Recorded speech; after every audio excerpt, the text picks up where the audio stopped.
Welcome, dear traveller,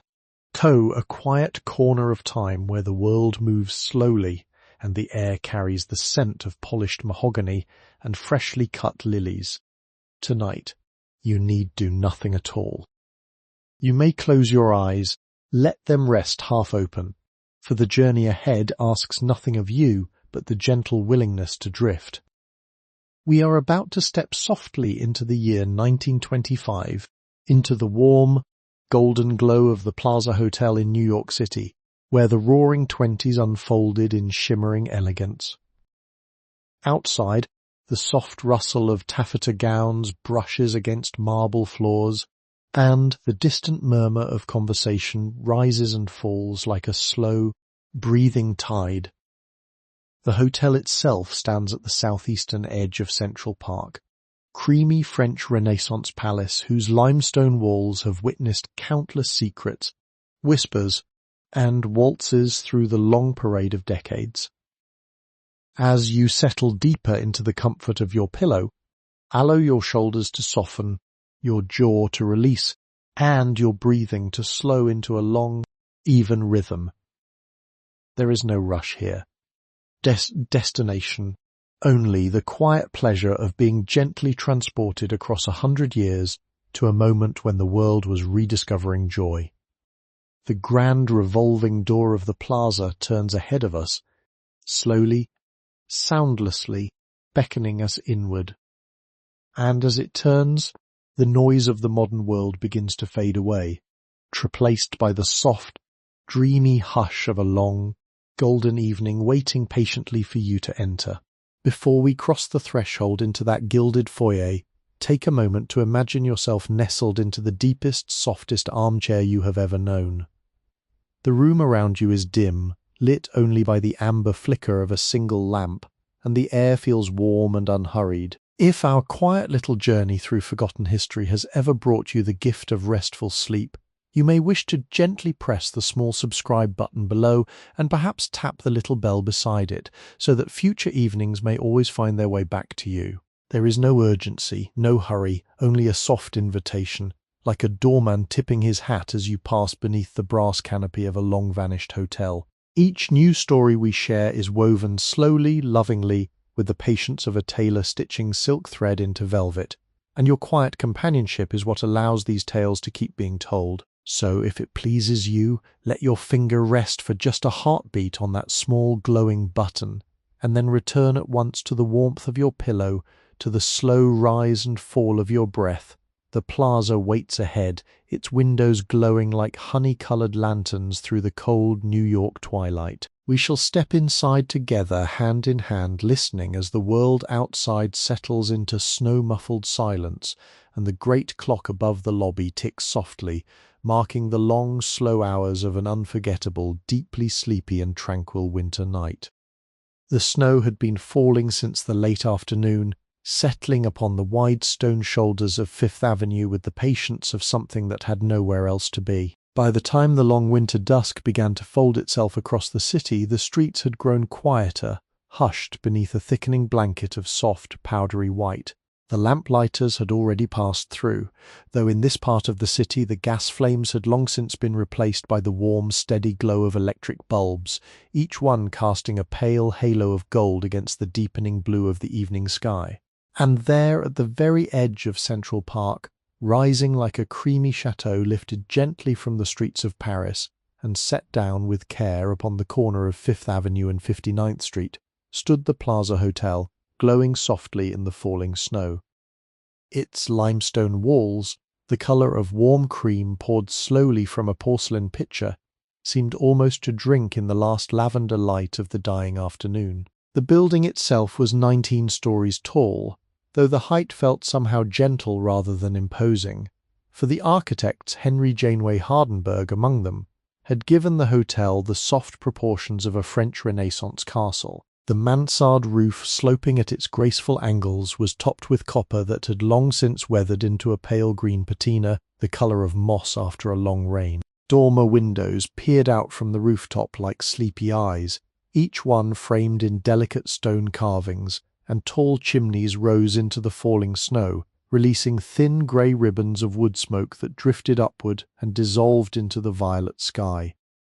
Along the lower stories, the limestone had been carved with painstaking care into garlands of fruit and flowers, into scrolls and shields, and the soft, smiling faces of cherubs whose features had been worn slightly smooth by 2 decades of New York wind. The windows of the second floor were tall and arched, framed by pilasters and topped with delicate keystones, and behind their leaded glass the warm amber light of chandeliers spilled outward, casting long golden rectangles upon the snowy pavement below. The upper stories rose in measured rhythm, each row of windows slightly smaller than the one beneath, lending the whole structure the harmonious feel of a wedding cake, layered and frosted and waiting patiently to be admired. At the very corner of the building where Fifth Avenue met the southern edge of the park, the plaza opened its arms toward the great bronze figure of the Pulitzer Fountain, where Pomona, goddess of abundance, stood upon her high pedestal with a basket of fruit upon her hip. In summer, water poured from her fountain in long glittering sheets. But tonight, in the cold heart of January, the basins had been drained and a thin lace of snow had begun to gather along the rim of the carved stone. The plaza around her, from which the hotel took its name, was nearly empty now save for a single horse-drawn carriage waiting patiently at the curb, the breath of the chestnut horse rising in soft white clouds as the driver tucked a wool blanket more firmly across his lap. The great canopy of the main entrance jutted outward from the building, supported by polished brass poles and edged in scalloped fabric the colour of deep wine. Beneath it, 2 doormen stood at attention, dressed in long greatcoats trimmed with gold braid, their tall caps dusted with the lightest sprinkling of snow. Their gloved hands rested at their sides, but their eyes followed each new arrival with practised attention, ready to step forward, to open a door, to offer a hand, to whisper the proper greeting in the proper tone. The brass of the door handles had been polished to a soft, glowing warmth, and the revolving door itself, with its panels of curved glass and its dark walnut frame, turned slowly with a faint whisper of well-oiled hinges, though it had grown tired over the years and now preferred to move at its own gentle pace. Above the entrance, carved into the stone, the simple word plaza had been chiselled in elegant Roman letters, each one filled with deep shadow now in the failing light. And just above that, a tall flagpole rose into the snowy air, its banner stilled by the cold, hanging limp and heavy like a sleeping bird. The street lamps along Fifth Avenue cast their pools of yellow light onto the sidewalk, where the footprints of earlier guests had already begun to soften, their edges blurring beneath the steady fall of fresh snow. Taxicab pulled slowly up to the curb, its black paint glistening with melted flakes, its yellow side panels glowing dimly in the lamplight. The driver, in his round cap and dark coat, leaned forward to wipe the inside of the windshield with a worn cotton cloth, and from the back seat emerged a woman in a fur-collared coat, her cloche hat pulled low over her bobbed hair, her cheeks pink from the cold. She paused for a moment beneath the canopy, looking up at the warm glow of the lobby beyond the glass, and in that brief pause the doorman tipped his hat and murmured something gentle, something polite, something so often spoken that the words themselves had grown round and smooth as river stones. The air carried the scents of winter in the city, the faint sweetness of roasting chestnuts from a vendor down the block, the cold mineral smell of wet stone, the faintest trace of horse and leather drifting from the carriage at the curb, and beneath it all, the clean, almost papery scent of fresh snow. From somewhere far away came the soft chime of a church bell marking the hour, its tones rounded and slow, muffled by distance and by the soft padding of the snow that had settled upon every surface of the city.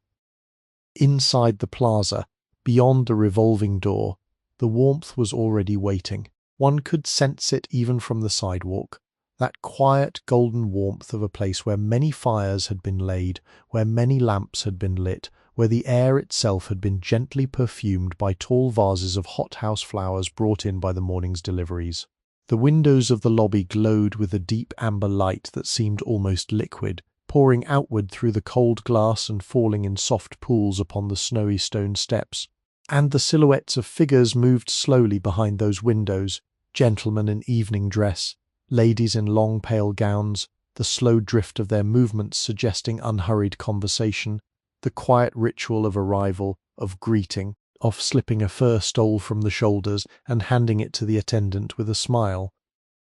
The plaza in this hour seemed less a building and more a presence, a great patient creature that had settled itself upon this corner of the city and watched with kind and unhurried eyes as the snow fell and the carriages came and the guests arrived and departed, year after year after year. Its walls held within them the memory of every footstep that had ever crossed its marble floors, every champagne flute that had ever been raised, every soft good night murmured in the long carpeted corridors above. And tonight, on this snowy evening in 1925, those walls were preparing once again to gather guests into their warmth, to hold them gently through the long hours of the night, and to offer them, in the soft, generous way that only the plaza could, the rare and precious gift of feeling that the world, for a few quiet hours, had grown small and safe and beautiful.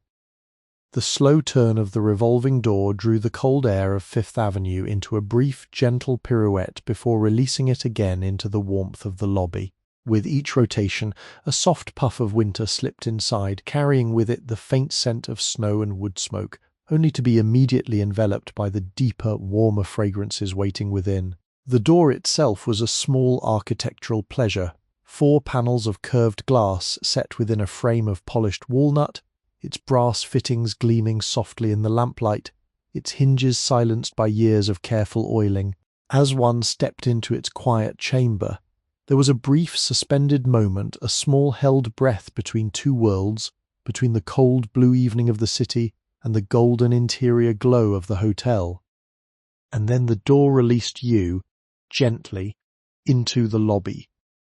The first impression was of light. Not the harsh white light of midday, nor the cold electric glare of an office, but a soft honey-coloured light that seemed to pour itself down from the ceiling in slow, generous streams. It came from the great chandeliers of cut crystal that hung from the high-coffered ceiling, each one a slow constellation of glittering pendants, each pendant catching the light and breaking it into 100 tiny rainbows that drifted across the walls and floors. The chandeliers were lit by small electric bulbs, modern marvels of the age, but they had been shaped to imitate candles, with little flame-shaped tips that flickered ever so slightly, lending the whole space the warm, gentle illumination of a candlelit ballroom from a previous century.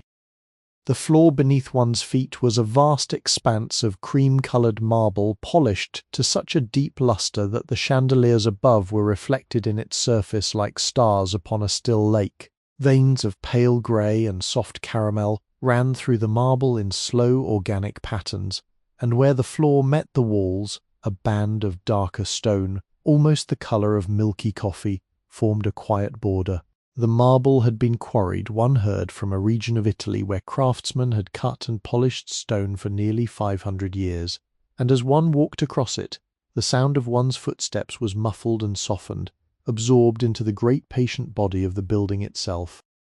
The walls of the lobby were panelled in dark oak below and above with cream-coloured plaster ornamented in delicate relief. Garlands of stylized leaves and flowers wound their way along the cornices, and at intervals little carved medallions held the painted faces of figures from classical mythology, gods and goddesses and laurel-crowned poets, their cheeks tinted faintly pink by the warmth of the lights. The air here was heavy with the slow, layered scents of a luxurious hotel in the early evening, the sweet green fragrance of fresh-cut white roses arranged in tall crystal vases upon the side tables,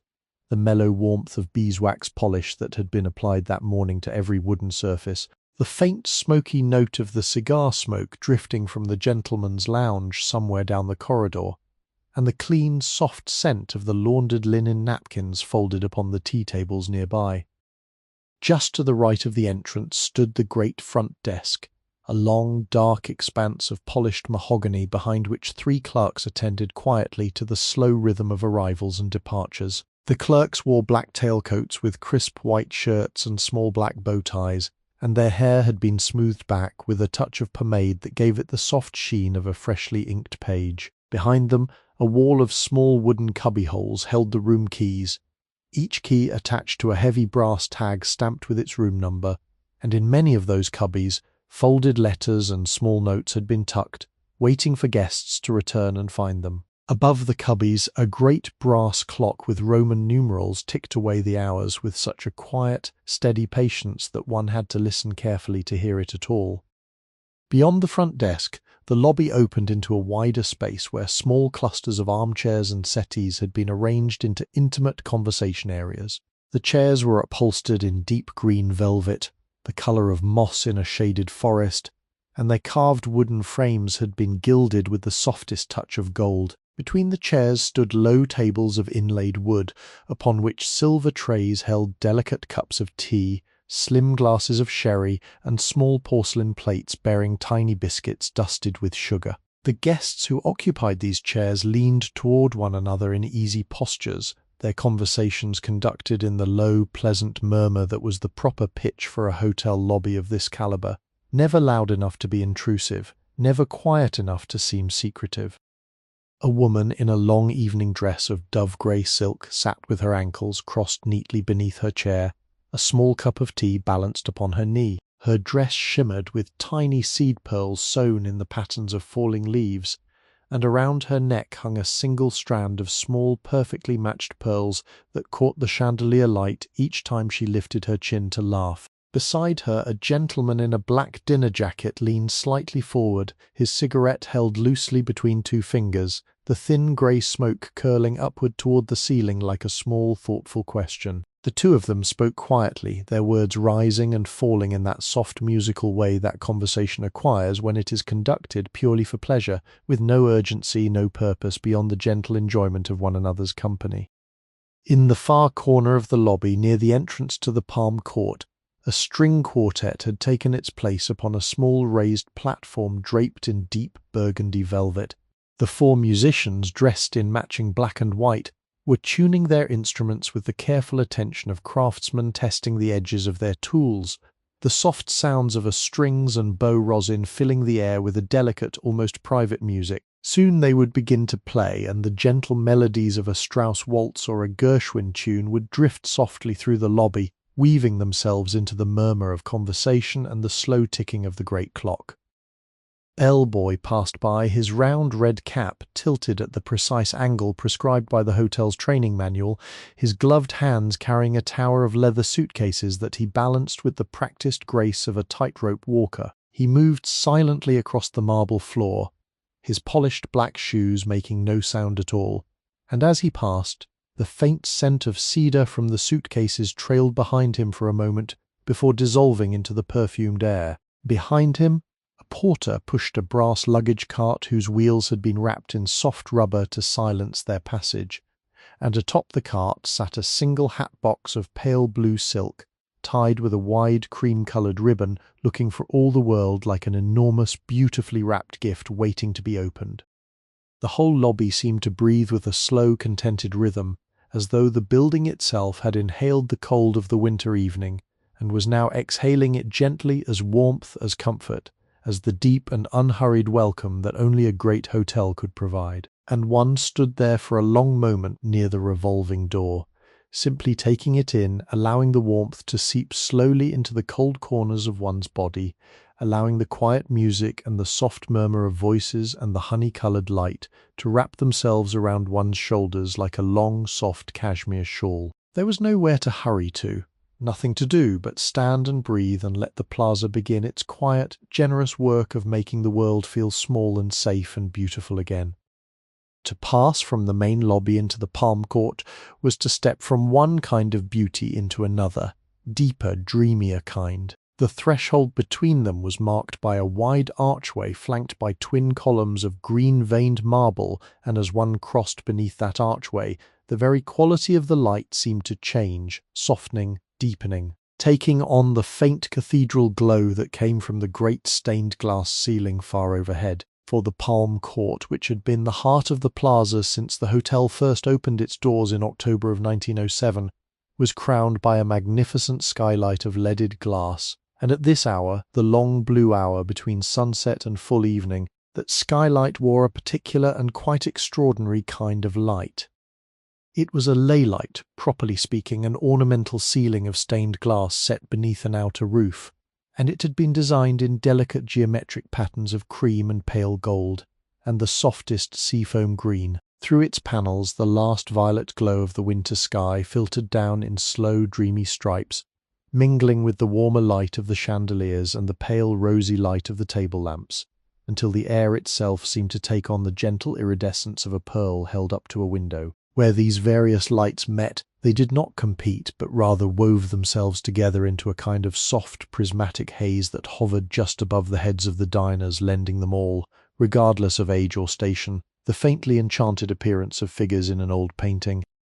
The room itself was nearly square, but the eye perceived it as larger, for the walls were lined with tall mirrors framed in gilded plaster, and these mirrors caught the light and the movement of the room and threw it gently back, multiplying every chandelier into 3, every potted palm into a small forest, every diner into a quiet crowd. The palms themselves, after which the court took its name, stood in great brass urns at the corners of the room, their long fronded arms arching gracefully over the small round tables. Each frond was darkly green, almost emerald in the dim light, and the soft rustle they made when the air stirred from the kitchen doors opening was a small, quiet music all of its own.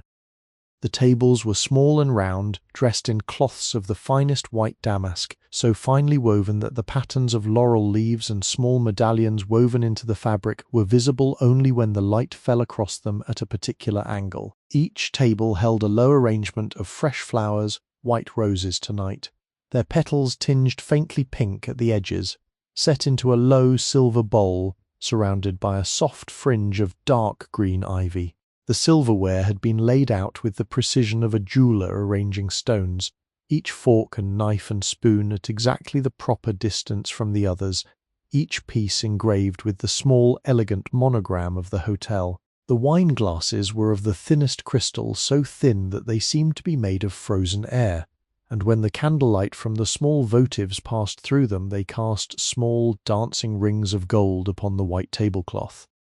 The chairs were upholstered in a dusty rose velvet, their wooden frames painted in cream and trimmed with the faintest line of gold leaf, and their cushions had grown soft with the long use of countless guests, holding the gentle imprints of 1,000 evenings of unhurried dining. To sit in one of these chairs was to feel oneself immediately invited into a slower rhythm, a kind of gracious lingering that the palm court had been built specifically to encourage. There was no need here to eat quickly, to speak loudly, to do anything at all in a hurry. The room itself seemed to breathe a gentle suggestion that one ought simply to taste, to listen, to rest one's eyes upon the soft beauty of the place, and let the long evening unfold at its own unhurried pace.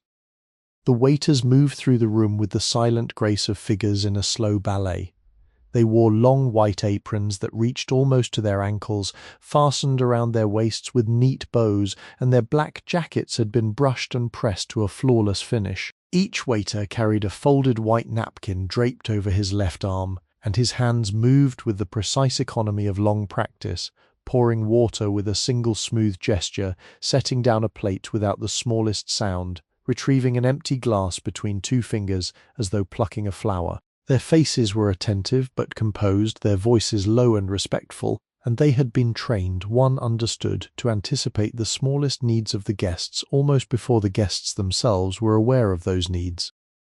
At the centre of the court, slightly raised upon a small dais, and surrounded by a curving brass rail, sat the small marble fountain that had given the palm court its quiet, watery soul. The fountain was modest in scale, a low basin of pale Carrara marble from which rose a single slim column carved with the figures of 3 small cherubs holding a shallow upper bowl. From this upper bowl water fell in slow, soundless threads back into the basin below, and the constant gentle whisper of that water was the underlying music of the room, present beneath every conversation, every clink of china, every soft footfall of the waiters. One could close one's eyes for a moment and listen only to the fountain, and the rest of the room would seem to recede, and one would find oneself sitting beside a small stream in a quiet garden somewhere far from the city. The scents of the palm court at this hour were rich and layered. There was the warm, buttery aroma of the petits fours just brought from the kitchen, small cakes iced in pale pink and pistachio green and topped with tiny crystallized violets. There was the deep, mellow fragrance of the fresh coffee being poured at the next table, with its faint whisper of chocolate and roasted hazelnut. There was the bright, clean scent of the cucumber sandwiches arranged on a tiered silver stand, each one cut into a perfect rectangle with the crusts trimmed away. And beneath these particular scents lay the broader perfume of the room itself, the polished wood, the freshly laundered linen, the white roses, and the faint, almost imperceptible sweetness that came from the small bowls of sugar cubes wrapped in delicate tissue paper at every table. The guests at this hour were taking their afternoon tea, that gracious English custom that had been adopted by the Plaza with all the enthusiasm of a host who recognizes a beautiful tradition when she sees one. Tall silver teapots polished to a mirror sheen sat upon trivets at every table, and from their curved spouts slow ribbons of fragrant steam rose into the prismatic air. Bone china cups, so thin that the light could almost be seen through them, were lifted gently to lips, set softly back into their saucers, and the small chime of porcelain on porcelain was woven into the broader music of the room like the tiny bells of a distant temple. One could imagine sitting there in the gentle hush of the blue hour that the whole world had been reduced to this single golden room, this single quiet ritual of tea and conversation, and the slow falling of water in the marble fountain. Up the broad marble staircase past the soft glow of the wall sconces shaped like burning torches, along the deep red carpet whose pile was so thick that one's footsteps disappeared entirely into its plushness, lay the doors of the grand ballroom. They were tall and pale, painted in a colour that the decorators had called Versailles cream, and their surfaces had been hand-carved with elaborate scrollwork picked out in soft gold leaf. 2 attendants in white gloves stood beside these doors at the proper hours, and on this particular evening one of them had only just begun to draw the door open, sending forth into the corridor the first warm exhalation of the great room beyond. That first breath of air was a small marvel in itself, for it carried within it the layered fragrance of an entire ballroom in the slow, careful process of being prepared for a long winter's evening of music and dancing. There was the powdery sweetness of the fresh flowers, hundreds upon hundreds of them, gardenias and white lilies and pale pink roses, that had been arranged that afternoon in tall silver urns along the perimeter of the room. There was the rich, warm scent of beeswax candles, dozens of them set into the great chandeliers, their flames not yet lit but their wicks already releasing the faintest whisper of honey-tinged fragrance. There was the clean, almost minty aroma of the floor wax that had been applied to the parquet that morning, polished by the staff with soft cloths, until the wood gleamed like a still pond at dusk. And beneath all these scents, threaded through them like a slow silk ribbon, was the faintest trace of the perfumes of the women who had passed through this room in nights past, the ghost of jasmine and bergamot and the soft, dreary sweetness of orris root that had soaked itself into the velvet curtains and the upholstered chairs and now lingered there as a kind of permanent drowsy memory. The ballroom itself was vast, and the eye took several long moments to comprehend its full extent. The ceiling rose to a height of nearly 30 feet, vaulted and coffered, with each square panel painted a soft cream and edged with delicate gold beading. From the centre of every 4th panel hung a chandelier, and there were many such chandeliers, 12 in all, each one dripping with thousands of cut crystal pendants in the shapes of teardrops and small flames and elongated almonds. The crystals had been cleaned that morning, one, by a team of maids upon tall ladders, each crystal wiped with a soft cloth dipped in a solution of vinegar and warm water, and then polished dry with a square of pure white silk. Now, in the slow process of being lit, the chandeliers were beginning to come awake one section at a time, the small bulbs flickering on with little soft flares and then settling into their steady glowing brilliance. The walls of the ballroom were finished in a pale ivory plaster, hand-tooled into elaborate panels of low-relief ornamentation. Within each panel, a different pastoral scene had been worked into the plaster, shepherdesses with garlands of flowers, slim greyhounds chasing one another through stylized woods, small temples standing at the edges of imagined lakes, all of it rendered with the airy, light-hearted grace of an 18th-century French chateau. Between the panels rose tall pilasters of veined marble, their capitals carved into elegant Corinthian leaves and gilded with the softest pale gold, and along the lower portion of the walls a deep wainscoting of golden oak had been polished to a glow so warm that one could almost have warmed one's hands by it. The floor was the pride of the room, a vast expanse of inlaid parquet laid out in a great geometric pattern of stars and diamonds, the woods chosen for their contrasting tones, dark walnut against pale maple against the warm honey of cherry. Where the patterns met the walls, a wide border of dark mahogany framed the whole floor like a picture frame of the rarest wood. The parquet had been laid by craftsmen brought in from a workshop in northern France, men whose grandfathers had laid the floors of Parisian opera houses, and the precision of the joinery was such that one could not, even kneeling close, find the smallest gap between any two pieces. Now, in this hour before the dancing, the floor lay perfectly empty, perfectly polished, perfectly still, awaiting the soft slippers and the gleaming patent leather shoes that would soon glide across its surface in the long sweeping arcs of the foxtrot and the waltz. At the far end of the ballroom, raised slightly upon a stage draped in deep burgundy velvet, the orchestra had begun to assemble. 20 musicians dressed in matching black tailcoats and crisp white shirts were arranging their music stands and tuning their instruments with that gentle, anticipatory busyness that always preceded a performance. The bandleader stood to one side, conferring quietly with the first violinist, his pale hands moving in small, precise gestures as he indicated the order of the evening's program. Behind them, the great gleaming bell of a tuba rose like the open mouth of some immense and patient animal, and the soft golden curves of saxophones and trumpets caught the chandelier light and threw it back in small dancing reflections. In the centre of the orchestra, a black grand piano stood with its lid propped open, and the pianist, a slim young man with carefully combed dark hair, was running his fingers in soft scales up and down the keys, the notes rising into the air like a small flock of doves released one by one into a warm sky. Around the perimeter of the dance floor, small round tables had been arranged in 2 long curving rows. Each table was dressed in a cloth of the deepest midnight blue, embroidered along the edge with small silver stars, and at the centre of each stood a low bouquet of white roses and silvery dusty miller leaves. Tall, slender candles in silver holders rose from the centres of these arrangements, their wicks not yet lit, awaiting the moment when the head waiter would pass slowly along the row with his long brass taper, touching flame to each wick in turn. The chairs were upholstered in midnight blue velvet to match the cloths, with cushions soft enough to encourage long sittings between dances, and at each place setting, a small folded card of cream paper held the name of the guest who would dine there that evening, the name written out in the precise, careful copperplate of the hotel's calligrapher.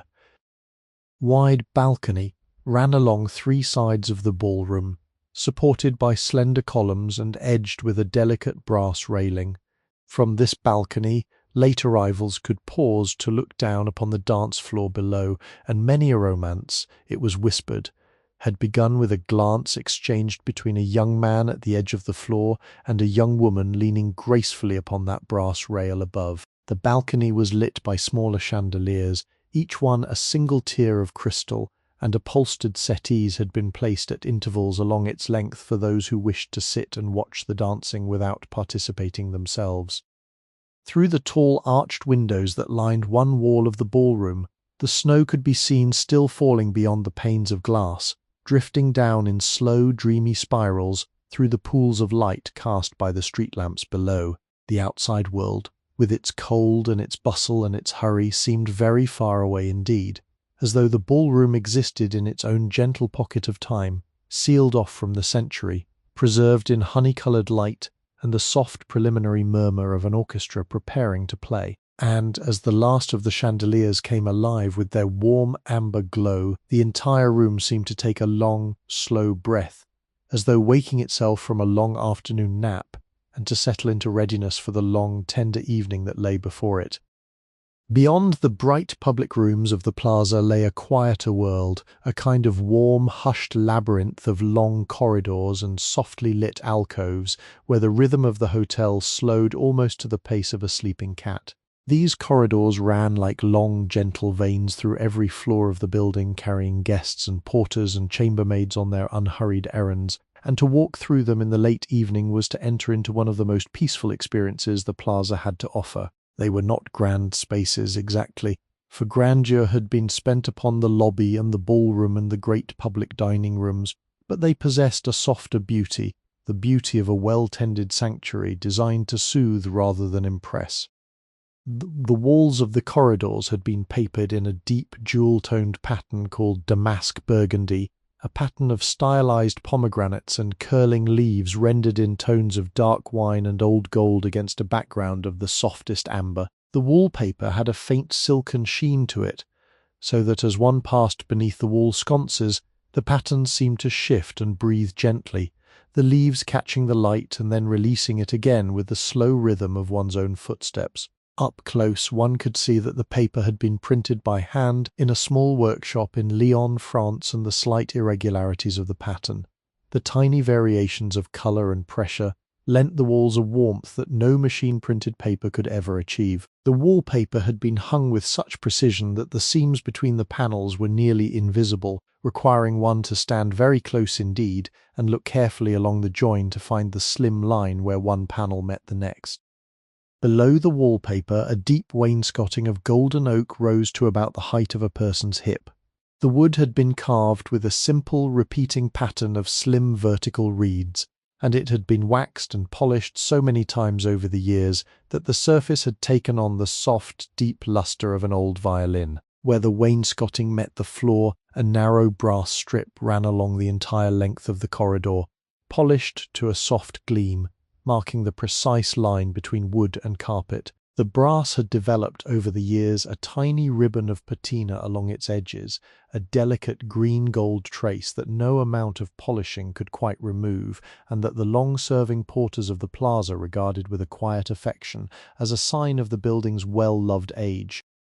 The carpet that ran the length of the corridors was a thing of remarkable beauty, hand-knotted and woven in the traditional manner in a workshop somewhere in the heart of Anatolia. Its dominant colour was a deep burgundy, the shade of garnet held up against candlelight, and through this rich field of colour ran intricate medallions of deep blue and old gold and the softest cream. The pile was thick, almost 3/4 of an inch deep, so that one's footsteps disappeared entirely into its softness, producing only the faintest whisper of sound as one passed. Walking along this carpet at night, with the lamps turned low and the great hush of the building gathering around one's shoulders, was very nearly like walking upon a cloud or upon the surface of a long, slow dream. At intervals along the walls between the doors of the guest rooms, the wall sconces glowed with their soft amber light.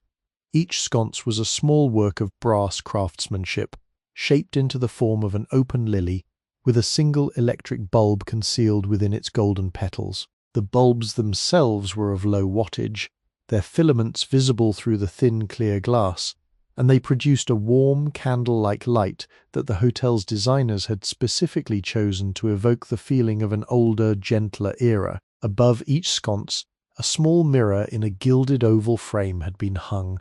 reflecting the light back into the corridor and doubling its warm glow. In these mirrors, as one walked past, one might catch the briefest glimpse of one's own face, slightly softened, slightly blurred, as though one were looking at one's own reflection from very long ago. The doors of the guest rooms were tall and dignified, painted in a deep cream colour and set with handsome brass numbers that had been polished that morning by a small team of staff whose only task was the maintenance of the brass. Each door bore a small brass plaque just below the number, engraved with the words "Do Not Disturb" on one side and "Please Make Up the Room" on the other, designed to be flipped over by guests as needed. The doorknobs were heavy and cool to the touch, of solid brass with a delicate fluted pattern, and they turned with the smooth, precise click of mechanisms that had been engineered to last for centuries. Between certain pairs of doors, in small alcoves recessed slightly from the line of the corridor, stood little half-moon tables of mahogany. Each table held a tall vase of fresh flowers, carefully arranged that morning by the hotel's florist. Tall stems of white delphinium, sprays of fragrant freesia, and clusters of pale pink hyacinths whose sweetness perfumed the air for some distance in either direction. Above each table hung a small framed print, a delicate watercolour of an English country garden or a pastoral scene from the south of France, and beside each table stood a single small chair of carved walnut, upholstered in the same burgundy velvet that lined the public chairs of the lobby below. The corridors were not silent exactly, but the sounds within them were soft and far away.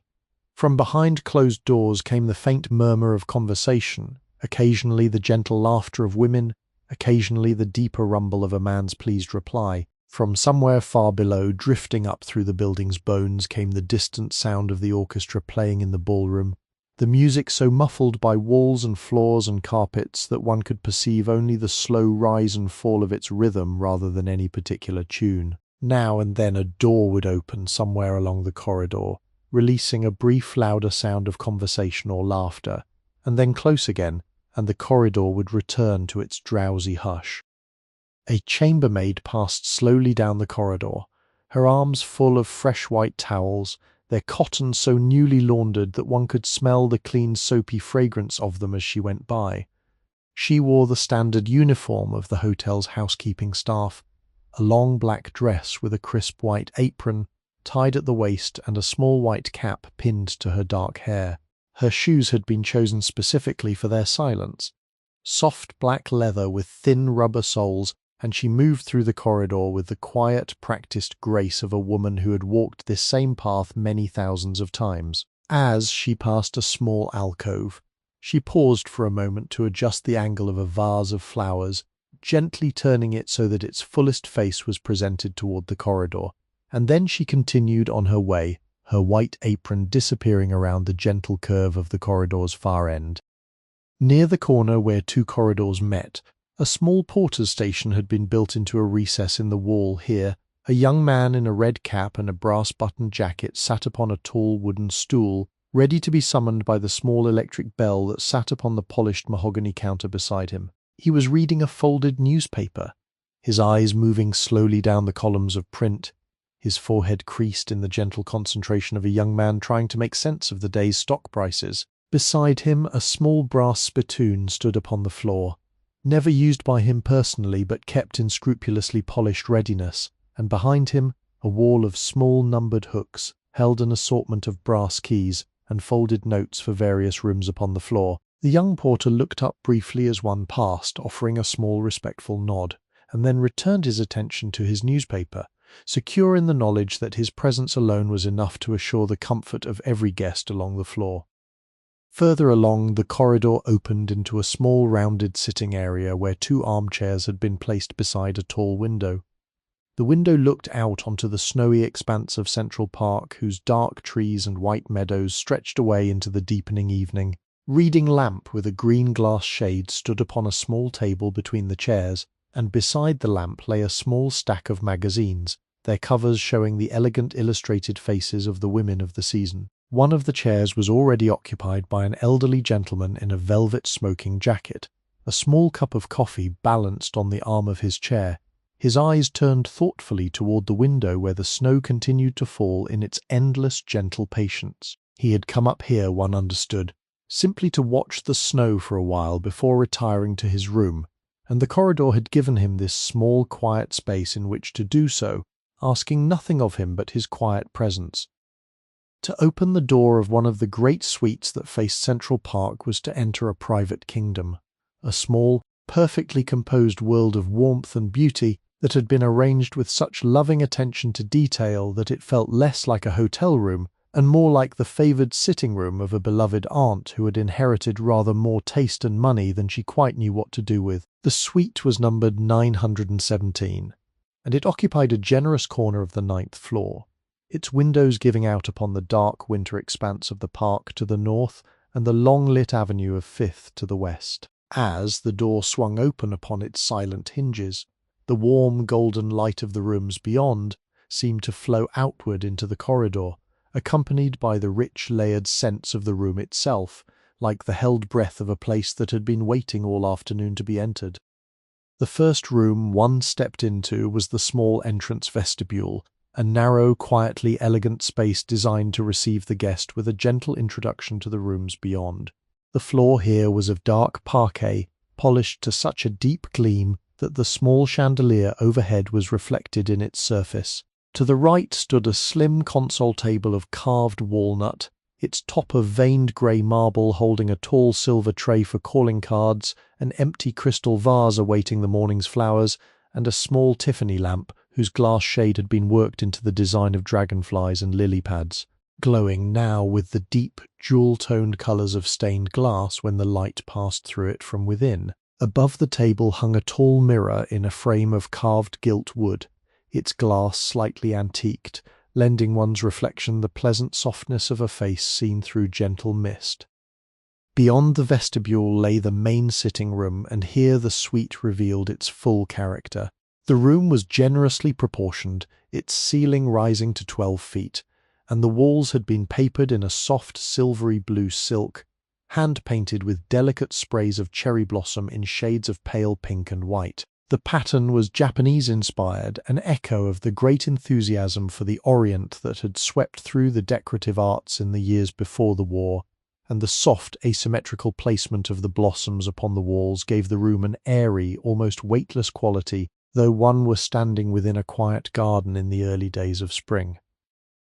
The floor of the sitting room was covered by a vast Aubusson rug, woven in shades of dusty rose and pale celadon and the softest cream. Its central medallion depicted a scene of pastoral romance, 2 shepherds and a pair of small lambs gathered beneath a flowering tree, surrounded by garlands of intertwining roses, and the whole composition had been rendered in the slightly faded tones of an old tapestry. The pile was low and very tightly woven, in the French manner,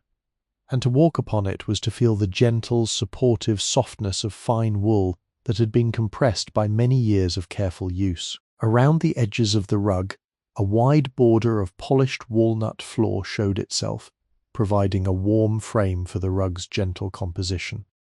In the centre of the room, before a tall white marble fireplace whose hearth had been laid that afternoon with fresh logs of seasoned applewood, stood a low oval coffee table of inlaid satinwood. The table was surrounded by a small grouping of furniture, a long plump sofa upholstered in dove-grey velvet, 2 armchairs of carved cherrywood with seat cushions of the same soft grey velvet, and a small chaise longue placed near the window, draped with a cashmere throw the colour of pale peach. On the coffee table sat a silver tray bearing a small cut crystal decanter of brandy, 2 matching brandy snifters, a small porcelain dish of mixed nuts, and a low silver bowl of perfect Bartlett pears whose pale gold skins had been polished to a soft lustre.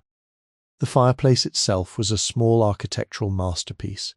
Its mantel was carved with delicate swags of fruit and flowers, and the inner surround was lined with tiles of the deepest cobalt blue, hand-painted with small white floral motifs. Upon the mantel stood a row of decorative objects placed with the careful asymmetry that the hotel's interior decorator had favoured: a tall silver candlestick, a small porcelain figurine of a French shepherdess, a slim cloisonné vase holding 3 tall stems of white freesia, a pair of small leather-bound books with gold-tooled spines, and at the very centre a small ormolu clock with a face of white enamel, its hands moving slowly and precisely through the long evening hours. Behind these objects, a tall mirror in a frame of gilded plaster reflected the entire room back upon itself, multiplying the lamps and the flowers and the soft glow of the firelight.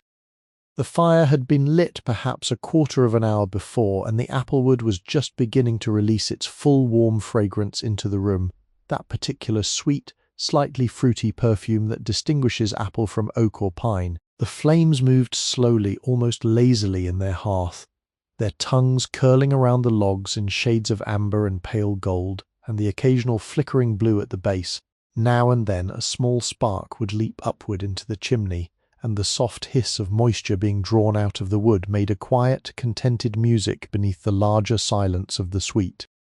The windows of the sitting-room were tall and divided into many small panes by slim white mullions. They were dressed with 2 layers of curtains, an inner layer of sheer cream-coloured silk, drawn now to soften the view, and an outer layer of heavy damask in a pattern of pale gold upon dove grey, gathered back at the sides with thick silken cords that ended in heavy gold tassels. Through the inner curtains, the snow could be seen falling steadily upon the dark trees of Central Park, and the lights of the carriages and motor cars passing along Fifth Avenue made small, slow movements of gold against the white-shrouded landscape. The window seat itself had been built into the deep stone embrasure, padded with a long cushion of the same dove-grey velvet that covered the sofa, and a single embroidered pillow had been placed upon it, its design that of a peacock with its tail unfurled in tones of deep blue and emerald and gold.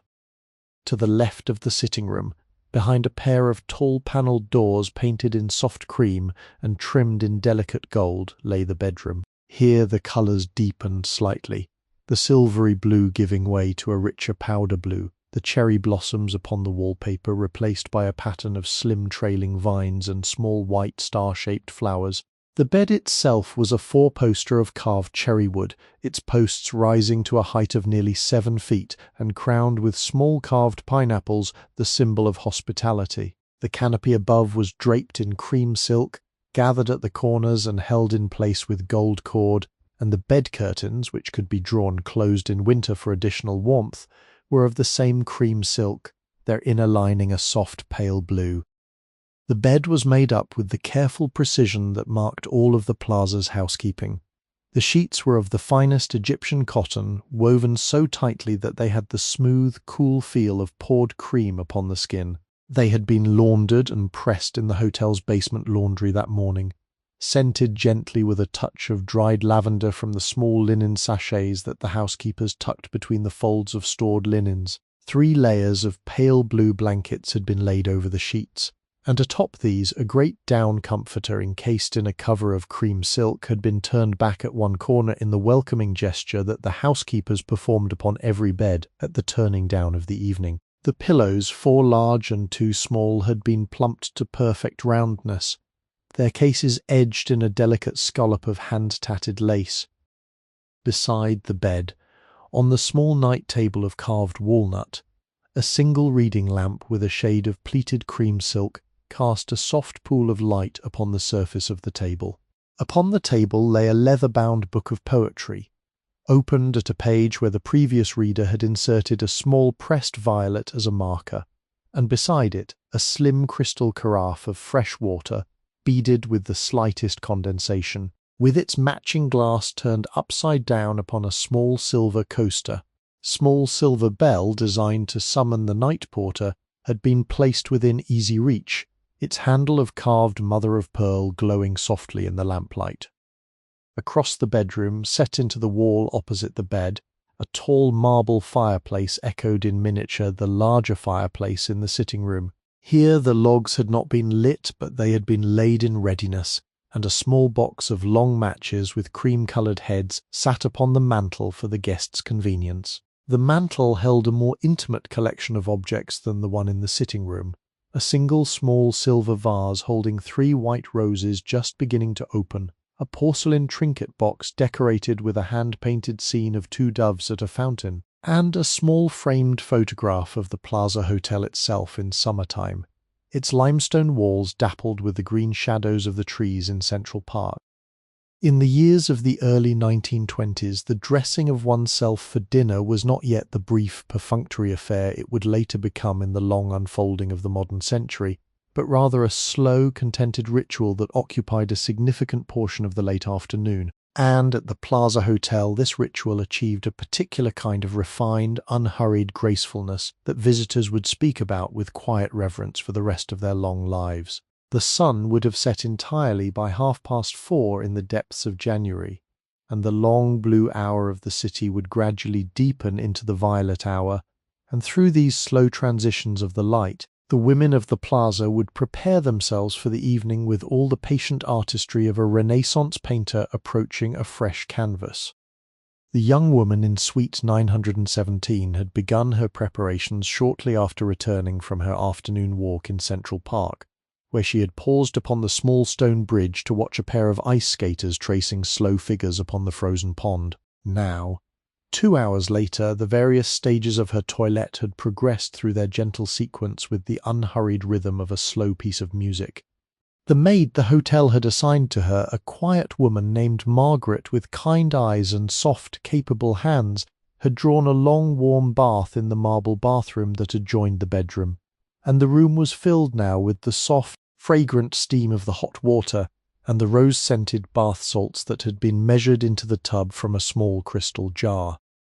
The bathroom itself was a small temple to the modern luxury of plumbing, its walls and floor lined with creamy white marble, veined with the softest pale grey. Great claw-footed tub of cast iron, finished in white porcelain so glossy that the chandelier above was reflected in its rim, dominated the centre of the room, and the brass faucets that fed it were polished to a gleam so bright that they seemed almost to glow. Beside the tub stood a small mahogany table draped in a thick white linen cloth, upon which had been arranged the various bath implements, a soft sea sponge from the Aegean, a small jar of cold cream made from beeswax and almond oil, folded stack of fluffy white towels still warm from the linen press, and a small silver bell for the summoning of the maid. Above the sink, a tall mirror framed in gold leaf reflected the room back upon itself, and around the sink itself stood a small army of crystal jars and bottles, each containing some essential element of the long ritual of beauty.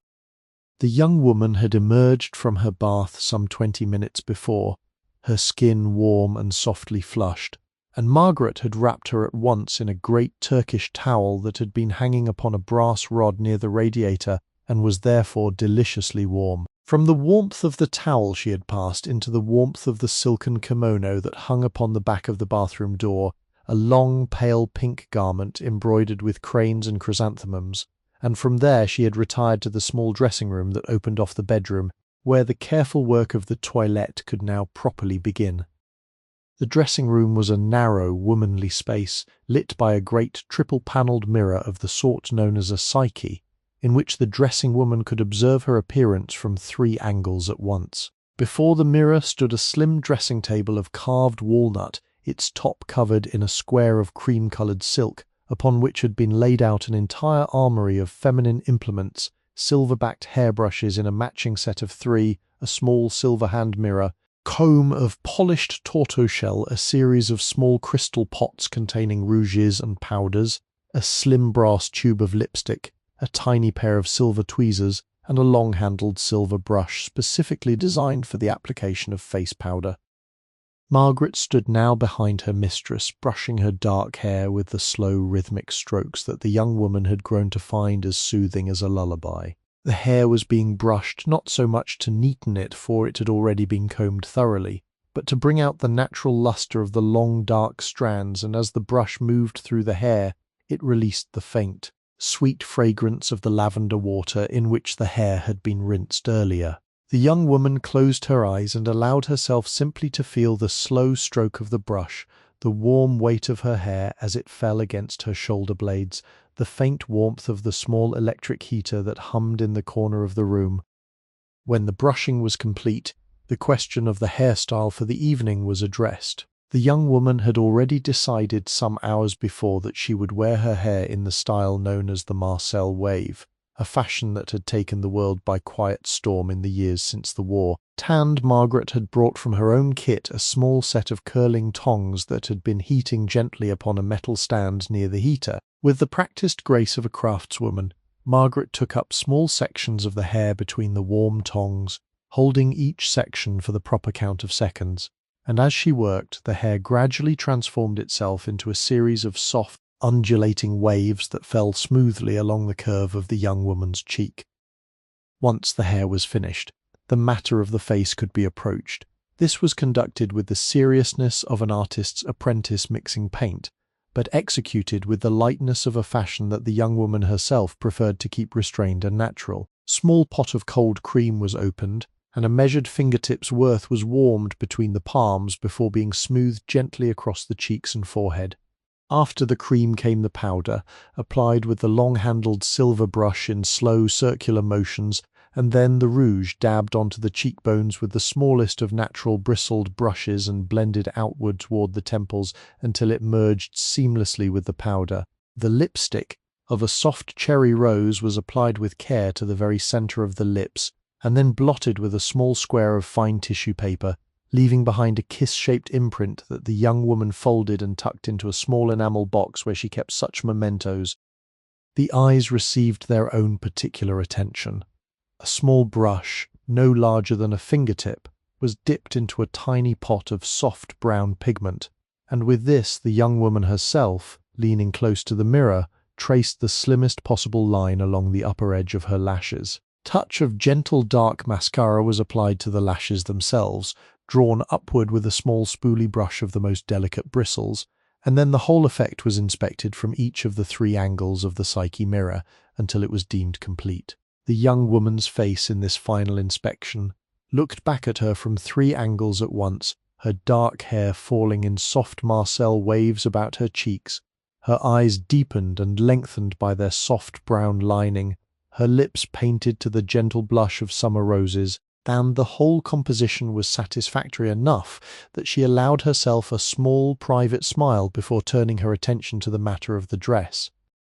The dress had been hanging all afternoon upon a padded velvet hanger upon the door of the wardrobe where Margaret had hung it that morning after pressing out the small wrinkles acquired during the journey. It was a creation of deep midnight blue, the fabric a heavy silk crepe that fell in long fluid lines from shoulder to ankle, cut in the new straight silhouette that had recently displaced the earlier fashions of more elaborate construction. Across the front of the dress, beginning at the dropped waistline and trailing downward toward the hem, an elaborate pattern of small silver beads had been hand-sewn by the workers of a Parisian atelier, the beads forming a design of stylized peacock feathers that caught the light and threw it back in tiny twinkling reflections.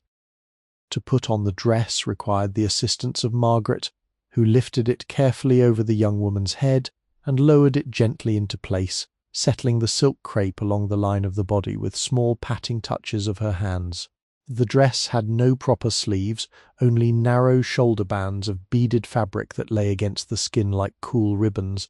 and the back dipped in a slow, graceful V that ended just below the shoulder blades. The hem fell almost to the ankle, in the new fashion, just short enough to reveal the graceful turn of the leg above the silk stocking and the satin shoe.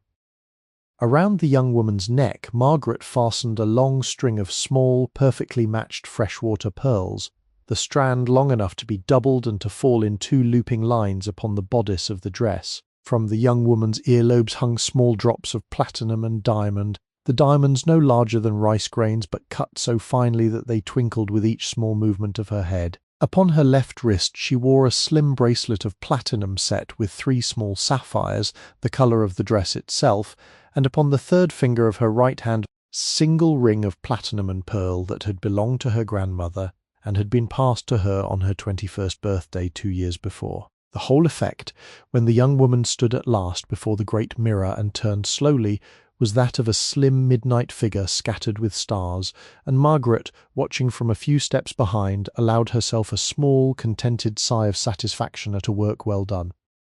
When the young woman in the midnight dress emerged from the small private elevator that descended from her floor and stepped softly into the long, broad corridor that led to the plaza's principal dining room, she found herself immediately enveloped in a world whose rhythm had been composed entirely for the gentle pleasure of the senses. The corridor along this stretch had been hung with a series of large oil paintings depicting scenes of the European countryside in the soft, hazy style favoured by the late 19th century French masters, each painting illuminated by its own small picture lamp of brass with a green glass shade. The lamps cast their warm pools of light upon the canvases, lending the painted skies a faintly luminous quality, as though one were walking through a gallery in which the very weather of the paintings had begun to glow gently from within. The doors of the dining room stood open at the end of this corridor, and beyond them lay one of the most enchanting rooms of the entire plaza, a great chamber known formerly as the Edwardian Room, but spoken of casually by the regular guests, simply as the Oak Room on account of its panels of dark, polished oak that lined every wall from the floor nearly to the elaborate plaster ceiling. The room had been designed in the Tudor Revival style, its dark beams of oak crossing the ceiling in deep coffered panels, its tall windows of leaded glass arched and divided into small diamond panes. Walls hung at intervals with the great heads of stags, whose antlers spread in elaborate branching patterns above the heads of the diners, lending the entire room the warm, private atmosphere of an English hunting lodge, transplanted by some genial enchantment to the heart of New York. The wine glasses at the upper right of the place setting were a small forest of stemware. A tall, narrow flute for champagne, its bowl elongated to preserve the fine bubbles, a wider goblet for red wine, its bowl rounded to allow the wine to breathe, a slimmer, smaller glass for white wine, and a small water goblet of a slightly different shape that distinguished it from the others. Each glass was of crystal so thin and clear that it seemed nearly weightless when lifted, and each had been polished to a flawless gleam by the staff who attended to the care of the glassware in a small dedicated room behind the kitchen. At another table, a small party of 4 young people, 2 men and 2 women, leaned slightly toward one another, their dinner plates not yet brought before them. They were evidently in the middle of an animated story, for one of the young women had her hand pressed to her mouth in delight, and the young man across from her was leaning back in his chair with the suppressed laughter of one who knows that perfect decorum requires he not laugh too loudly in such a room as this. Their wine glasses had already been filled, the deep ruby of a fine claret catching the candlelight with a slow inner glow, and a basket of bread sat between them, a small white linen napkin tucked carefully around the rolls to keep them warm. The waiters moved through the room with the discipline of a well-rehearsed dance, each one knowing exactly which tables he served and at what stage of their meal each table currently stood. They wore long white aprons over their black trousers and crisp white shirts, and over their shirts they wore short black waistcoats with small brass buttons polished to a soft gleam. Each waiter carried a folded white napkin draped over his left forearm, and each moved with that particular silent grace that years of training had instilled, his shoes producing no sound upon the deep carpet, his gestures economical and precise, his voice low when he addressed the diners and silent at all other times. The dancers responded to this invitation with the slow, gracious obedience that the music seemed to require. The couples already upon the floor settled into the proper waltz position, the gentleman's right hand at the small of his partner's back, his left hand held lightly outward at shoulder height with hers resting in it, and they began to turn in those long, sweeping circles that made of the ballroom floor a slow merry-go-round of midnight blue and pale ivory and softest rose. The hems of the women's dresses, weighted with their beaded patterns and silken linings, swirled outward in low arcs as the couples turned, brushing softly against the polished parquet, and the men's patent leather shoes made the smallest of whispered sounds, a long, quiet hush like the sound of waves drawing back across a smooth shore. From a small balcony above the orchestra, a young woman vocalist named Miss Fairchild had risen to her feet at the appointed bar, and now lifted a small silver microphone toward her painted lips. Her voice, when it emerged, was of that low, smoky quality that had recently become so fashionable, the voice of a woman who has known both joy and gentle sorrow, and has come down on the side of singing about it rather than complaining. She sang in soft, unhurried phrases, her voice riding the orchestral line like a swan settling upon a still pond, and the lyrics of the song, an old standard of love remembered across long distances, drifted out across the dance floor with the slow, heart-soothing tenderness of a lullaby for grown people who had given up sleep in favor of romance for one long winter evening. Around the perimeter of the dance floor, those who were not dancing lounged in the velvet chairs at the small round tables, watching the dancers with the contented half-smiles of an audience that has been gently lulled by the music and the candlelight and the slow procession of the hours. The candles upon the tables had burned down by perhaps an inch since the early evening, and their soft yellow light had taken on the warm amber depth that only candles long burning could achieve. Beside each candle, the small silver buckets that had earlier held bottles of champagne now stood mostly empty, the silver itself beaded with the slow condensation of the melting ice, and a few last bottles of wine and brandy and the occasional small glass of the new fashionable cocktails stood at the elbows of the seated guests. In a corner of the room somewhat removed from the main flow of the dancing, an older couple sat side by side upon a small velvet settee and watched the proceedings with the gentle, thoughtful pleasure of two people who had themselves been waltzing in such ballrooms for the better part of 40 years. The woman, in a long evening gown of deep emerald velvet with a small fur-trimmed shawl about her shoulders, lifted her hand occasionally to point out some particular detail of the scene to her husband, who nodded slowly each time and smiled his agreement. They had been married, one understood at a glance, for so many years that conversation had grown unnecessary, that a single small gesture or shared glance carried within it the meaning of an entire paragraph. Now and then the husband would lift the woman's hand to his lips for the briefest of kisses before returning it gently to her lap, and the woman would smile a small secret smile and turn her attention back to the dancers. In another corner, near the great arched windows that gave out upon the snow-bright city, a small group of younger people had gathered around a tall round table to enjoy a particular pleasure of the late evening, the ritual of the supper after the supper, the small late repast that the more sociable guests of the plaza often called for an hour or so before retiring. When the digestion had settled and the dancing had stirred a small, fresh appetite, a waiter stood at their table now, taking their orders with quiet attention, and from his folded white napkin he produced his small leather notebook and his slim silver pencil to record their requests. "Soup of the day," said one young man, and a small plate of the cold roast beef with mustard, said another,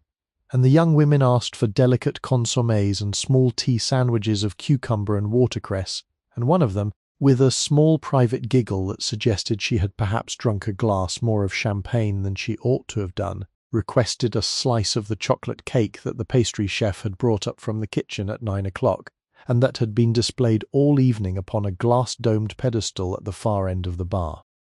The walls of the ballroom seemed to glow with their own gentle inner light at this hour, the chandeliers above casting their amber gold downward, and the wall sconces casting their softer, more intimate warmth in pools that overlapped at the floor. The mirrors along the walls multiplied this glow into an infinite recession of warm rooms, each one a slightly more dreamlike copy of the next, until the very edges of the ballroom seemed to fade into a kind of soft, candle-lit haze, the boundary between the room and its reflections becoming increasingly indistinct as the night deepened. One could imagine looking into those mirrors that the dancing extended outward forever in all directions, that an endless ballroom of endless dancers lay just on the other side of the glass, and that the plaza was merely the small visible portion of some larger, more enchanted geography that lay somewhere beyond the reach of the ordinary eye.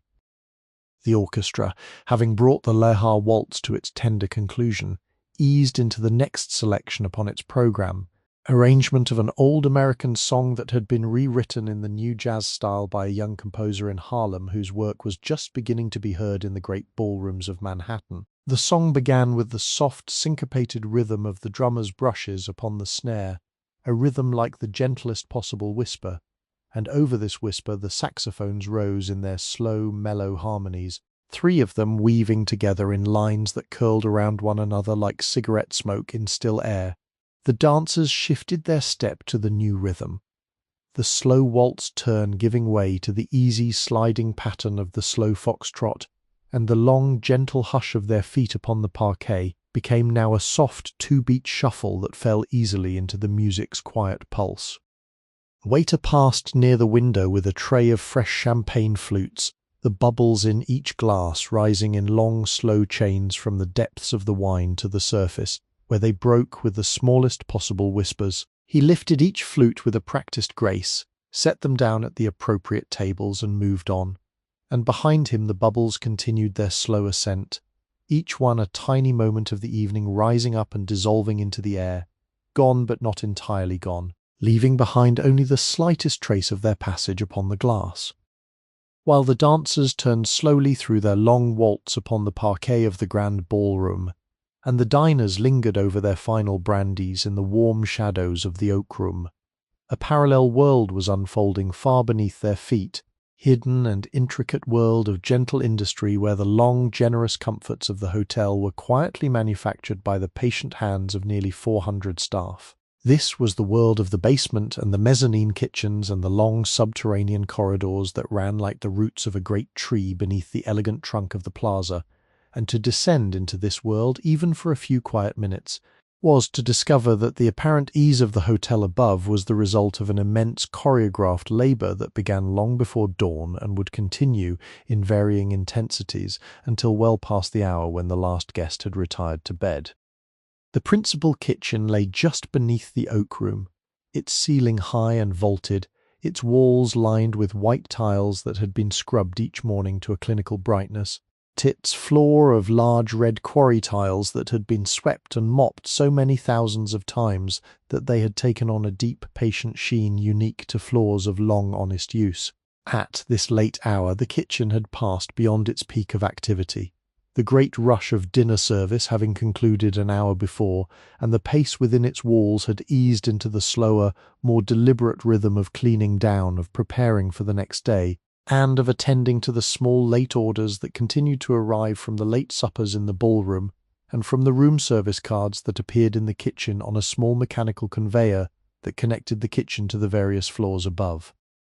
The chef de cuisine was a Frenchman of about 50 years named Monsieur Lambert, who had begun his career at the age of 14 as an apprentice in a kitchen in Lyon and had spent the long intervening decades climbing the slow ladder of his profession through Paris and London and finally to New York. He stood now at the head of the long central work table, his tall white toque still upon his head, though it had gone slightly soft with the long evening steam. He was conducting the quiet work of finishing the small late orders with the calm attention of a conductor leading a chamber orchestra through an encore. Around him, his brigade of cooks worked with the practiced economy of long collaboration, the saucier at his copper pots near the great range, finishing the last small dish of supreme sauce for an order from suite 703, the pâtissier at the marble-topped table, applying with small precise movements a final touch of caramelized sugar to a tart tatin destined for a young couple's late supper, the entremetier dicing fresh chives over a small bowl of consommé, the rôtisseur turning slowly a single duck upon the small spit at the corner of the great range, watching its skin crisp to the perfect amber gold that he had achieved 10,000 times before. The sounds of the kitchen at this hour were a quiet, layered music. There was the soft, steady hiss of the great copper pots upon the range, the simmering of stocks and sauces at their long, slow temperatures, the gentle tap of wooden spoons upon the rims of those pots as the cooks tested for seasoning, the muted clang of a copper pan being set down upon the iron grate of the range, the occasional sizzle as a piece of butter met a hot surface and released its small, fragrant burst of steam. From the dishwashing alcove came the soft splash of water and the muted clink of china plates being stacked one upon another in the great wooden racks. From the walk-in larder came the heavy thud of the door closing as a kitchen porter retrieved a wheel of cheese for the cheese course of a late order. And beneath all these particular sounds, the deeper, constant hum of the immense ventilation system that drew the kitchen's hot, fragrant air upward and outward through long brass ducts to the city above. The scents of the kitchen were a great layered cathedral of fragrances that no single human nose could fully catalogue. The deepest note was that of the great stock pots that had been simmering since the early morning, 20-gallon pots filled with veal bones and beef bones and chicken bones that had been roasted to a deep mahogany colour before being immersed in cold water and brought to that long, patient simmer that produced the rich golden stocks that formed the foundation of every sauce and soup the kitchen sent forth. Above this deep bass note rose the brighter fragrances of the herbs and aromatics. The slow, sweet smell of carrots and onions and celery sweating gently in butter at the bottom of various stock pots and braising pans, the sharp green note of fresh thyme being chopped, the warm, spicy fragrance of a small bag of bay leaves that hung beside the spice rack, the sweet, slightly medicinal smell of fresh tarragon, the bright peppery scent of a handful of parsley being stripped from its stems. Higher still rose the fragrances of the proteins, the warm, mineral smell of the duck on the spit, the deep, beefy aroma of a beautiful sirloin resting upon a wooden board, the clean, briny smell of a tray of fresh oysters that had arrived that afternoon from the docks, and weaving through all of this, the powdery, sweet fragrances of the patisserie corner, the almond paste being worked into a small mound of frangipane, the warm vanilla cream being whipped to soft peaks, the caramel being slowly cooked to its proper deep amber colour, the chocolate ganache being stirred with a wooden spoon over a bain-marie of warm water. To the rear of the kitchen, behind a swinging door of polished walnut, lay the staff dining room, where the day's long shifts of cooks and waiters and porters and chambermaids took their meals in their assigned sittings throughout the day. The room was simply furnished with 3 long tables of scrubbed pine and benches along either side, and the walls were lined with framed photographs of the kitchen brigades of years past, each photograph showing perhaps 30 or 40 staff in their tall white toques and crisp aprons, trained before the great range like the chorus of an opera company. At this late hour, the late shift of waiters was just beginning their evening meal. Plates of the same hearty French country food that the kitchen prepared specifically for its own staff. A thick beef bourguignon spooned over buttered noodles, rough pâté of chicken livers spread upon thick slices of country bread, a green salad dressed with the simplest vinaigrette of mustard and oil and vinegar, and a single bottle of red wine that had been opened earlier and was being shared modestly down the length of the table. Beyond the kitchen, in the long basement corridor that ran beneath the entire hotel, lay the various subsidiary worlds of the back-of-house operations. Here was the silver room where 2 men in long white aprons polished the hotel's vast collection of silver flatware and serving pieces, working in the slow meditative rhythm that polishing required. Each piece dipped first into a soft cleaning paste and then buffed to a flawless shine with squares of soft cotton flannel. Here was the laundry, where great machines hummed beneath their cloud of clean steam, and women in white caps fed sheets and pillowcases through the heated rollers of the mangle, producing flat, smooth linens that smelled faintly of starch and lavender water. Here was the wine cellar, a long vaulted room kept at the proper cool temperature, its walls lined with wooden bins in which thousands of bottles lay upon their sides in slow, patient repose, their corks held safely against the dampening wine. Here was the boot room where a young man named Tommy spent his evenings polishing the shoes that the gentlemen guests had left outside their doors before retiring. Working through a long tray of paired Oxfords and brogues and patent leather pumps with a small army of brushes and a careful selection of polishes, each pair ready to be returned before dawn to its proper door. In a small office at the end of one corridor, lit by a single green-shaded lamp upon his battered oak desk, sat the night manager, wiry man of about 40 named Mr. Hennessy, who had risen through the ranks of the Plaza over 15 years of patient service, and who now held one of the most quietly responsible positions in the hotel. Before him lay the long ledger of the night, in which he recorded each small event that occurred during his shift. An arrival at 9:30, a departure at 10, a request from suite 400 for a doctor, the house doctor having been summoned and the matter being already in hand. Complaint from a regular guest about a small draught from the window of suite 812, the head of maintenance being already on his way up to attend to it, and so on through the long unfolding of the evening. Mr. Hennessy worked his way through these matters with the calm efficiency of a man who had long since learned that the running of a great hotel was at heart a matter of attending to small things with great care, and that the quiet contentment of the guests above depended upon the patient, seizing labour of the staff below, each of whom carried out his particular small task with the dignity of a craftsman attending to a beloved trade.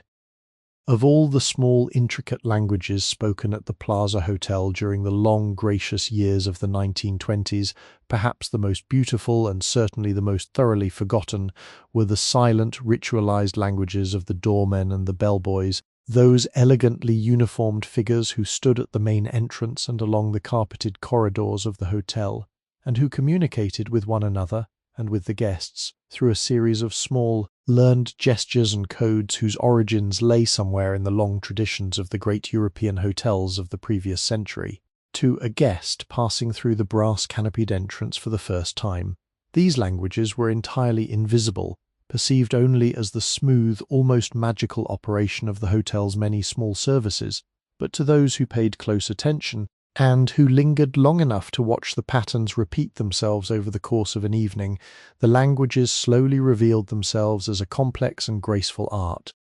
The principal doorman on duty that snowy evening was a man of about 50 years named Mr. O'Sullivan, Irishman of stately bearing who had begun his career as a young man at the Savoy in London before crossing the Atlantic in the year of the Plaza's opening to take up his post beneath the brass canopy. He stood now at his usual position just to the left of the revolving door, his tall greatcoat of deep blue wool with its double row of polished brass buttons keeping out the cold, his white gloves immaculate, his cap with its black patent leather brim set at the precise angle that the hotel's training manual prescribed. From this position, he commanded a clear view of the entire approach to the hotel, the stretch of Fifth Avenue that ran past, the curve of the entrance drive beneath the canopy, the line of waiting carriages and motor cars at the curb, and the slow, intermittent flow of arriving and departing guests.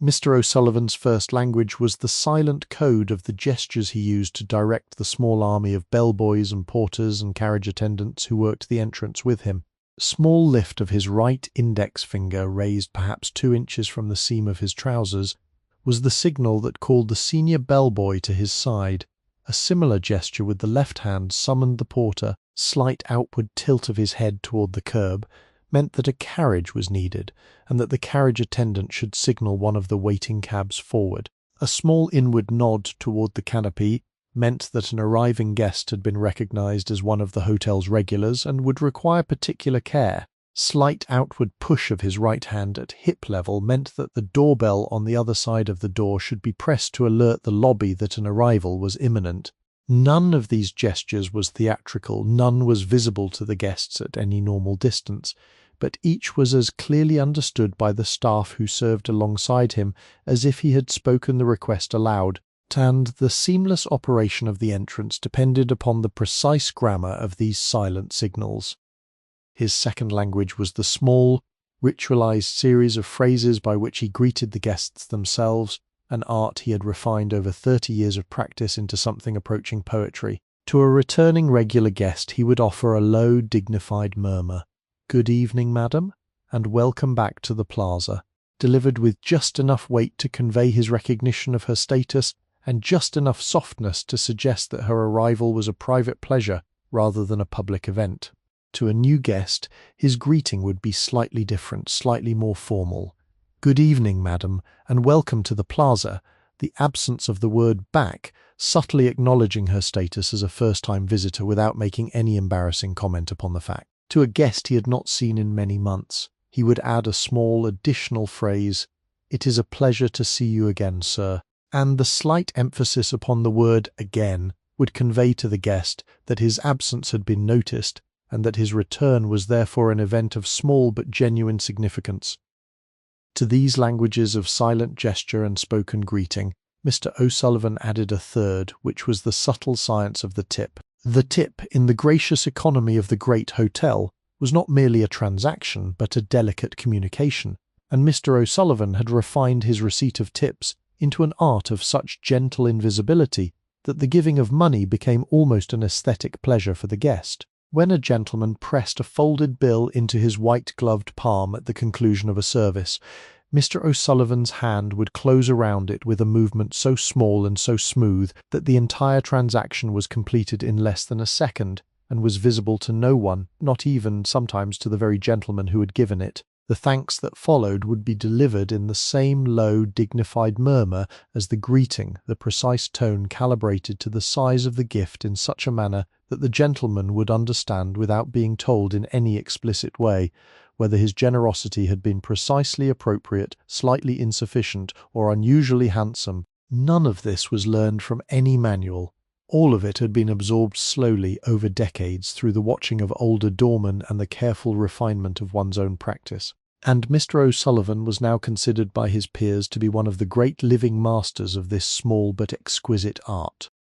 The bellboys who worked under Mr. O'Sullivan's quiet command had their own particular languages, somewhat simpler than his own, but none the less governed by their own elaborate codes. There were 6 of them on the evening shift, ranging in age from 16 to 23, dressed alike in the smart red caps and brass-buttoned jackets that the hotel had adopted as its livery in the year of its opening, and each of them carried out his duties according to a strict hierarchy that the older boys had taught the younger over years of patient mentoring. The senior bellboy, a young man of 23 named Charles, was responsible for the first greeting of arriving guests at the carriage door, the gathering of their luggage, and the brief assessment of how their belongings should be distributed among the team for transport to their rooms. He worked with the efficiency of a small general, his hands moving in small, decisive gestures that signaled to his juniors which suitcase belonged with which guest, which item required particular care, and which guest should be escorted personally to the front desk by a bellboy of appropriate rank.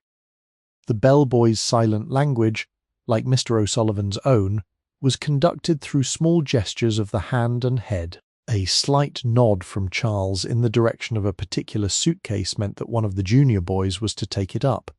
A small lift of his eyebrow toward a guest's hat meant that hat was to be carefully removed and given to the cloakroom attendant. Tap of his right index finger against his left palm meant that the senior bellboy himself would escort this particular guest, the gesture indicating that the guest was either a person of significant standing or one who had requested some particular discretion. The juniors in their turn communicated with one another through similar small signals. A tilt of the head toward the elevator meant that an elevator was being held.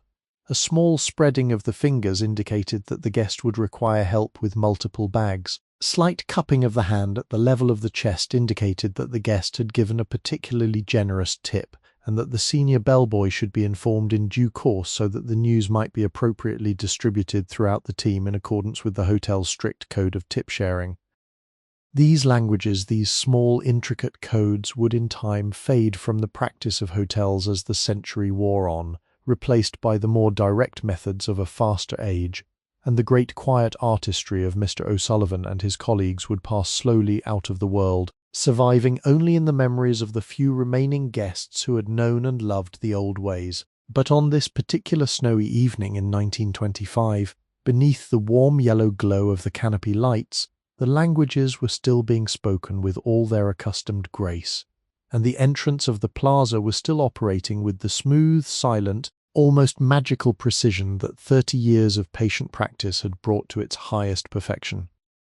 Tucked away upon the second floor of the plaza, in a quiet wing that lay somewhat removed from the more public spaces of the hotel, ran a series of small, intimate rooms whose existence was known chiefly to those guests who had stayed at the hotel often enough to have discovered them, and whose contents had been arranged with such loving care that they constituted, taken together, one of the great hidden pleasures of the entire establishment. These were the reading rooms and the small private library, 3 connecting chambers whose collective purpose was to provide the contemplative guest with a refuge from the brighter social spaces below, a place where one might retreat after dinner or before bed for a quiet hour of reading, of letter writing, of unhurried thought, or simply of sitting with a small glass of something warm at one's elbow and watching the snow fall past the tall arched window.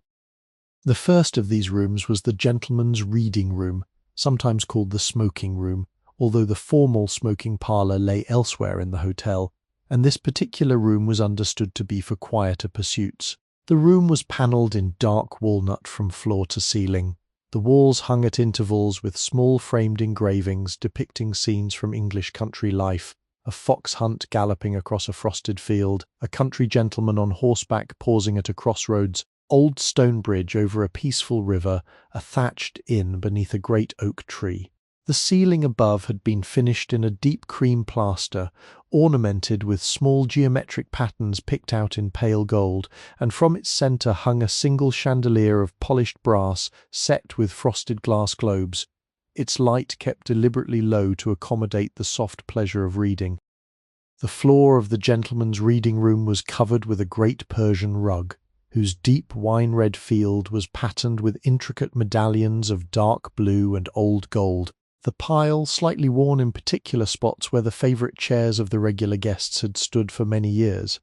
and whose feet had pressed gently into the wool until the wool itself had taken on the soft, depressed shapes of those chairs' habitual positions. The chairs themselves were arranged in small clusters of 2 or 3 around low tables of polished mahogany, and each chair was a deep, generously proportioned wing chair upholstered in oxblood leather that had been broken in by years of steady use, until its surface had taken on that particular dark, almost velvety patina that only old, well-loved leather could achieve. The leather had absorbed over the years the faint fragrances of pipe tobacco and the leather-bound books that the gentleman had read while sitting in those chairs,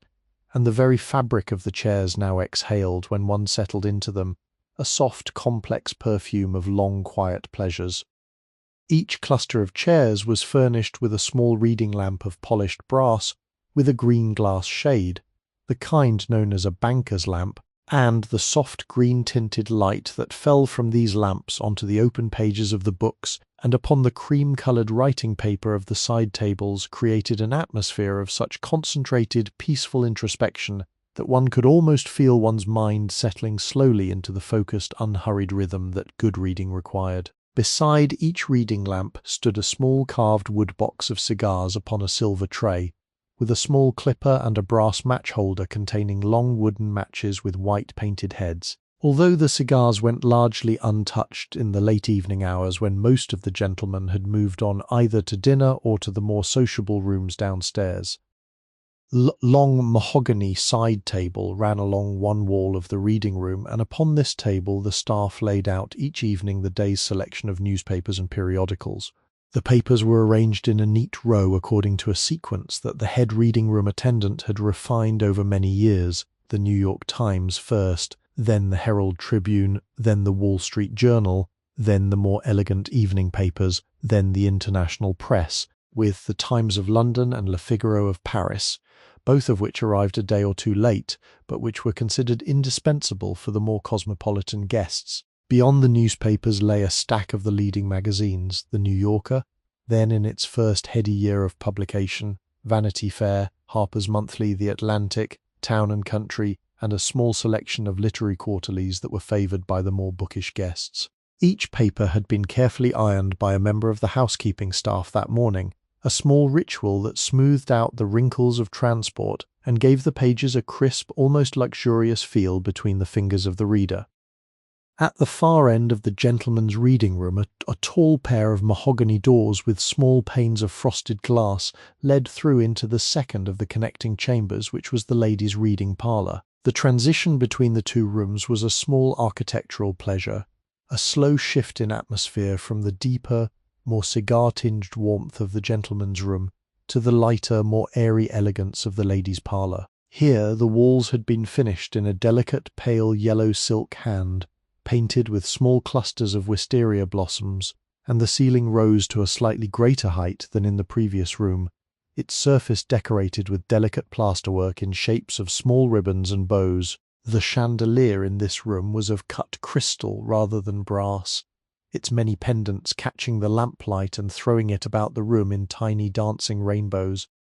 The chairs in the ladies' parlour were of a different style entirely, smaller and more delicate, upholstered in a soft striped silk of pale cream and dusty rose, their wooden frames painted in the cream colour of the walls and trimmed with the slimmest line of gold leaf along their carved edges. They were grouped around small round tables draped in matching striped cloths, and upon each table stood a small silver vase of fresh flowers, white roses tonight with a few sprigs of trailing ivy, beside a silver tray bearing a slim porcelain pot of tea and two delicate cups in the same pattern as the porcelain. Small writing desk of inlaid satinwood stood in one corner of the room, equipped with a leather blotter, a slender silver letter opener, a small inkwell of cut crystal, and a stack of cream-coloured writing paper engraved at the top with the elegant letterhead of the Plaza Hotel. Many a love letter, many a courteous thank-you note, many a long, thoughtful letter to a distant friend had been composed at this small desk over the years, and the desk itself seemed to hold within its smooth wooden surface the soft, accumulated quietness of 1,000 unhurried hours of careful correspondence. The third and final of these connected chambers was the small library proper, which lay through another set of doors at the rear of the ladies' parlour, and which was perhaps the most magical of all the rooms in this hidden wing. The library was small, no more than perhaps 20 feet on a side, but every wall from floor to ceiling had been fitted with custom bookcases of polished oak, the shelves sagging gently under the weight of perhaps 2,000 volumes that had been accumulated over the years, either by direct purchase or by the donations of departing guests who had left their reading material behind for the use of future visitors. The books had been arranged with care, according to a system that the long-serving librarian, a small woman of about 60 named Miss Penrose, who came in 3 afternoons a week to maintain the collection, had devised over many years of patient work.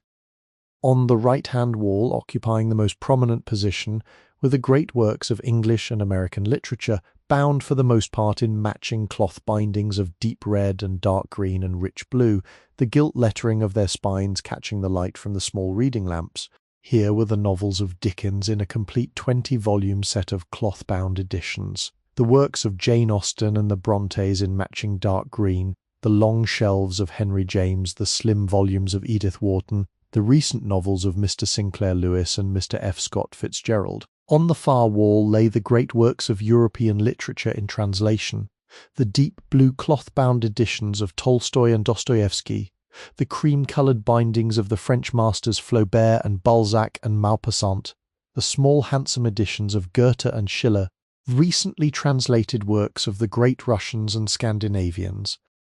There is a particular kind of hour that exists only within the walls of certain old and beloved hotels, and the Plaza on a snowy winter night in the middle years of the 1920s was one of the great masters of this hour. It was an hour that did not appear upon any clock and could not be measured by any conventional unit of time, but which was nonetheless perfectly real to anyone who had ever experienced it. It was the hour in which time itself seemed to slow, to stretch, to deepen, to become a thicker and more generous medium, through which one could move with the slow grace of a swimmer in warm water. Within this hour, the events of one's day, which in the ordinary world would have rushed past in a hurried sequence of minutes and seconds, became instead a slow procession of separate moments, each one given its full weight, its full attention, its proper measure of consideration. Why should the Plaza, a building of stone and steel and plaster like any other, possess this particular gift when so many other buildings of similar materials did not? The question was not one that the guests asked themselves explicitly, but it was a question that hovered at the edges of their awareness as they moved through the warm, lamplit rooms, and a thoughtful guest, lying awake in the small hours of the morning in the deep comfort of one of the Plaza's great beds, might find his mind drifting toward an answer of sorts. The Plaza's gift, he might conclude, lay not in any single feature of its architecture or service, but rather in the cumulative effect of countless small choices that had been made by its designers and its staff, each of those choices favouring the slow over the fast, the deliberate over the hurried, the considered over the impulsive, until the whole atmosphere of the hotel had become saturated with a kind of patient gentleness that could not help but transmit itself to those who entered.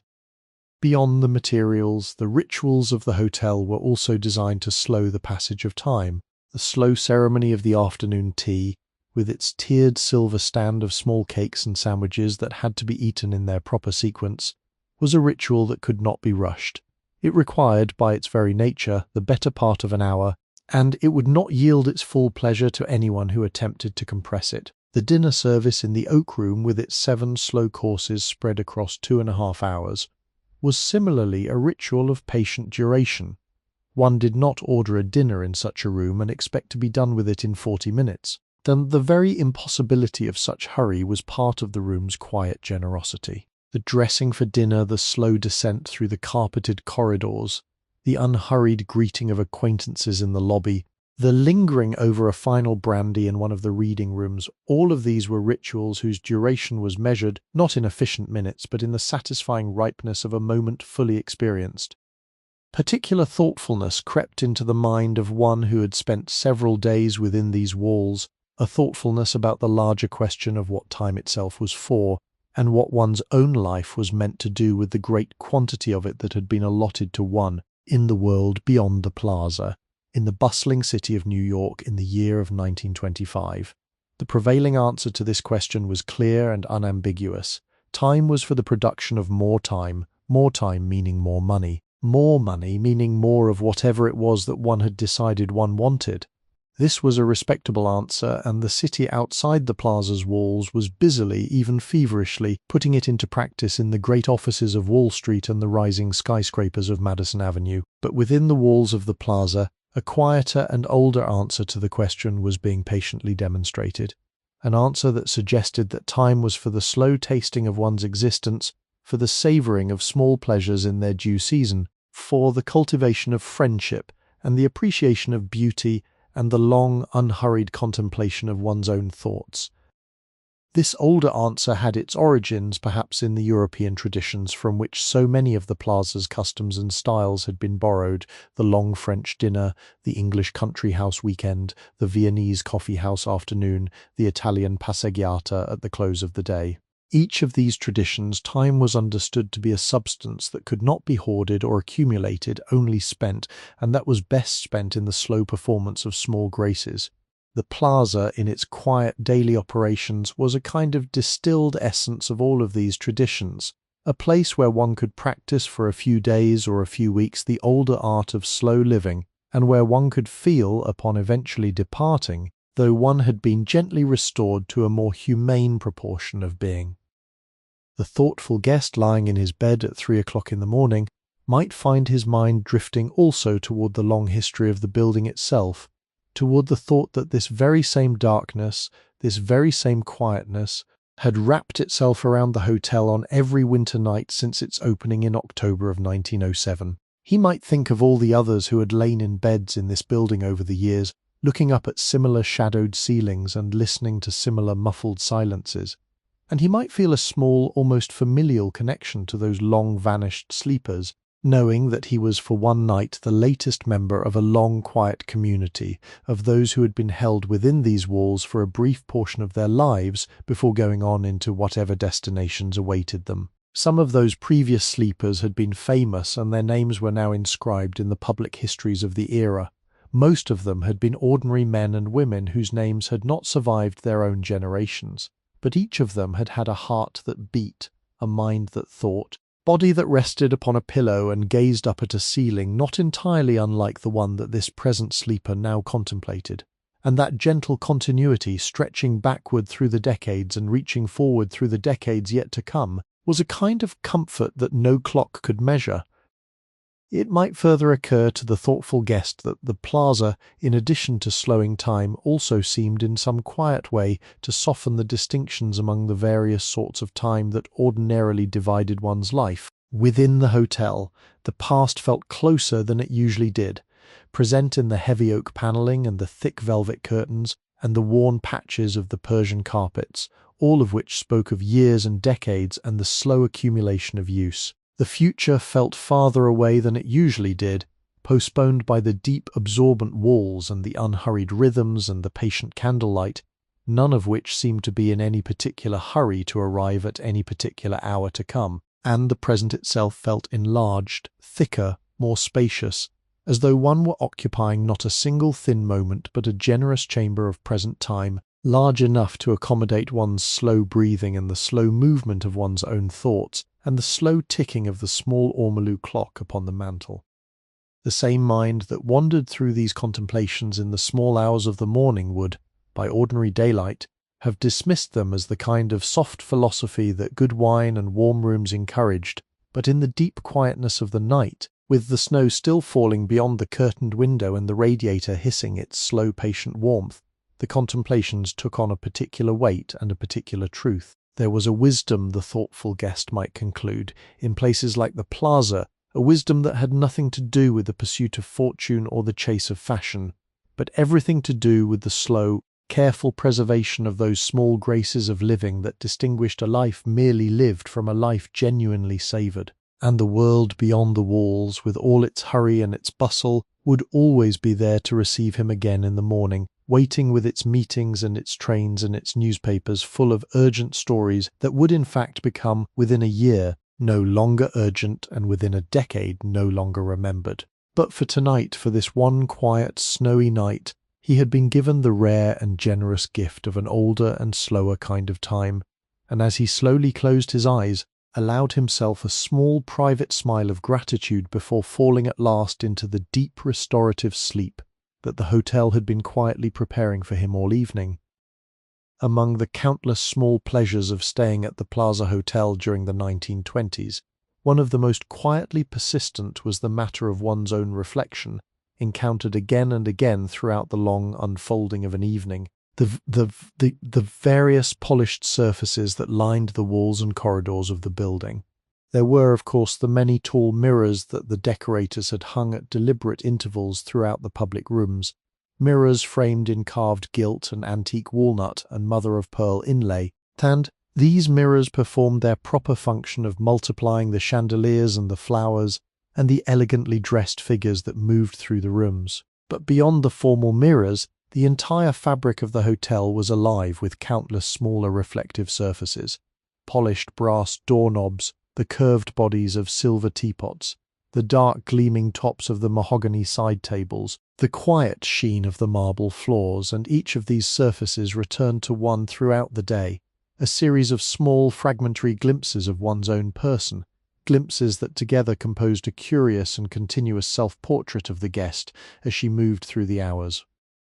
The polished brass of the elevator panels, in particular, was a small experience all its own. The elevators of the plaza were small jeweled rooms of brass and walnut, their interior walls fitted with sheets of brass that had been polished to such a deep, soft luster that they served as effective if somewhat tinted mirrors. To step into one of these elevators was to find oneself enveloped in a warm, golden version of one's own image, the brass softening one's features in a flattering way that the harsher silvered mirrors could not quite achieve. The young woman in the midnight blue dress riding up to her suite at 1:45 after her long evening of dinner and dancing, paused for a moment to study her reflection in the panel beside her, and what she saw there surprised her, a face slightly more composed, slightly more womanly than the face she expected to see. The dark waves of her hair settled and graceful, the eyes deepened by the long pleasure of the evening, the lips still bearing the soft remnant of their painted colour.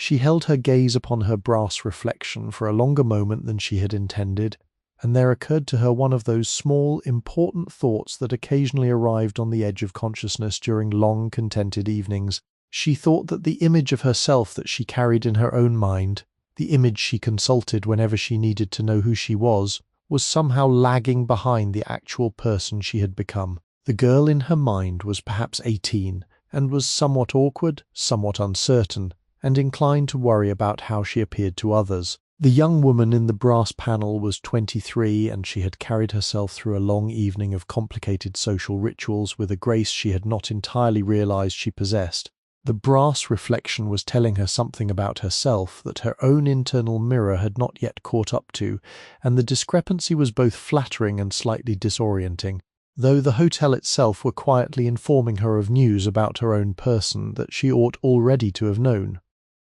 The elevator chimed its small bell at her floor, the brass doors slid silently open, and she stepped out into the warm, dimly lit corridor with the small confidence of someone who has just been reassured by an unexpected source. As she walked along the carpeted corridor toward her suite, she passed a small alcove in which a tall vase of white roses stood upon a half-moon table, and above the table hung an oval mirror in a frame of pale gold leaf. She paused again here, more deliberately this time, and studied her reflection in the silvered glass, comparing it with the image she had just seen in the brass elevator panel, and she discovered that the silvered mirror told her a slightly different story than the brass had told. The brass had warmed her, softened her, given her the slight dreaminess of figures in old paintings. The silvered mirror was clearer, more honest, and showed her not a dreamlike version of herself, but the actual self she had chosen to present to the world that evening. With her Marcel waves and her midnight dress and her long string of pearls, both images were her, she understood, and both were true, and the gentle difference between them suggested something interesting about the nature of mirrors themselves, that no mirror could ever show a complete and final truth, that each could only show a particular angle, particular tinted version, a particular interpretation of a self that was in fact larger and more various than any reflective surface could capture. This thought, which was perhaps slightly larger than the small alcove and the modest oval mirror could really accommodate, stayed with her as she let herself into her suite, and as Margaret, who had been waiting up to assist her in undressing, met her at the door of the dressing-room with a small, warm smile. Margaret was carrying a soft cashmere wrap which she draped around the young woman's shoulders before beginning the slow, ritualized work of unfastening the long row of small silk-covered buttons at the back of the dress. As she unfastened each button, Margaret hummed a small, almost wordless tune under her breath, a tune that the young woman had never been able to identify and that Margaret herself was probably not aware of humming. Then the tune fell into the slow, patient rhythm of the work, like a small private accompaniment to the labour of the night. While Margaret worked, the young woman caught small glimpses of herself again in the various reflective surfaces of the dressing room, the great triple Psyche mirror at the far wall, the tall pier glass beside the wardrobe, the small hand mirror lying upon the dressing table, the silver-backed hairbrush that lay beside the hand mirror, the polished surface of the silver tray that held the various pots of cream and powder. Each of these surfaces returned to her a slightly different fragment of her own image. The Psyche showed her three angled views simultaneously, like a triptych in a small chapel. The pier glass showed her the long, full length of herself in profile. The hand mirror, when she turned her face slightly to catch its reflection, showed her a small, intimate portrait of her own face from a distance of perhaps 18 inches. The silver tray showed her a hazy, distorted ghost of her image, flattened across a horizontal surface. Together, the various reflections composed a kind of small museum of selves, each true in its own way, none of them entirely complete. She thought while Margaret continued her patient work upon the buttons that perhaps this was what hotels of this calibre were really for.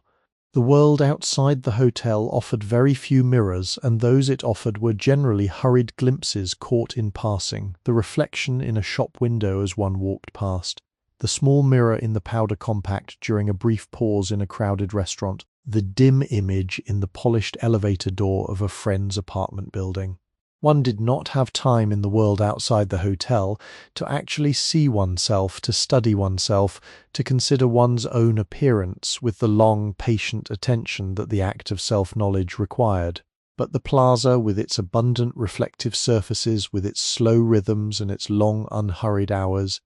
gave one the rare gift of repeated encounters with one's own image, encounters that were spread across an entire evening and that allowed one to gradually compose a slow, accumulating portrait of who one was at this particular point in one's life.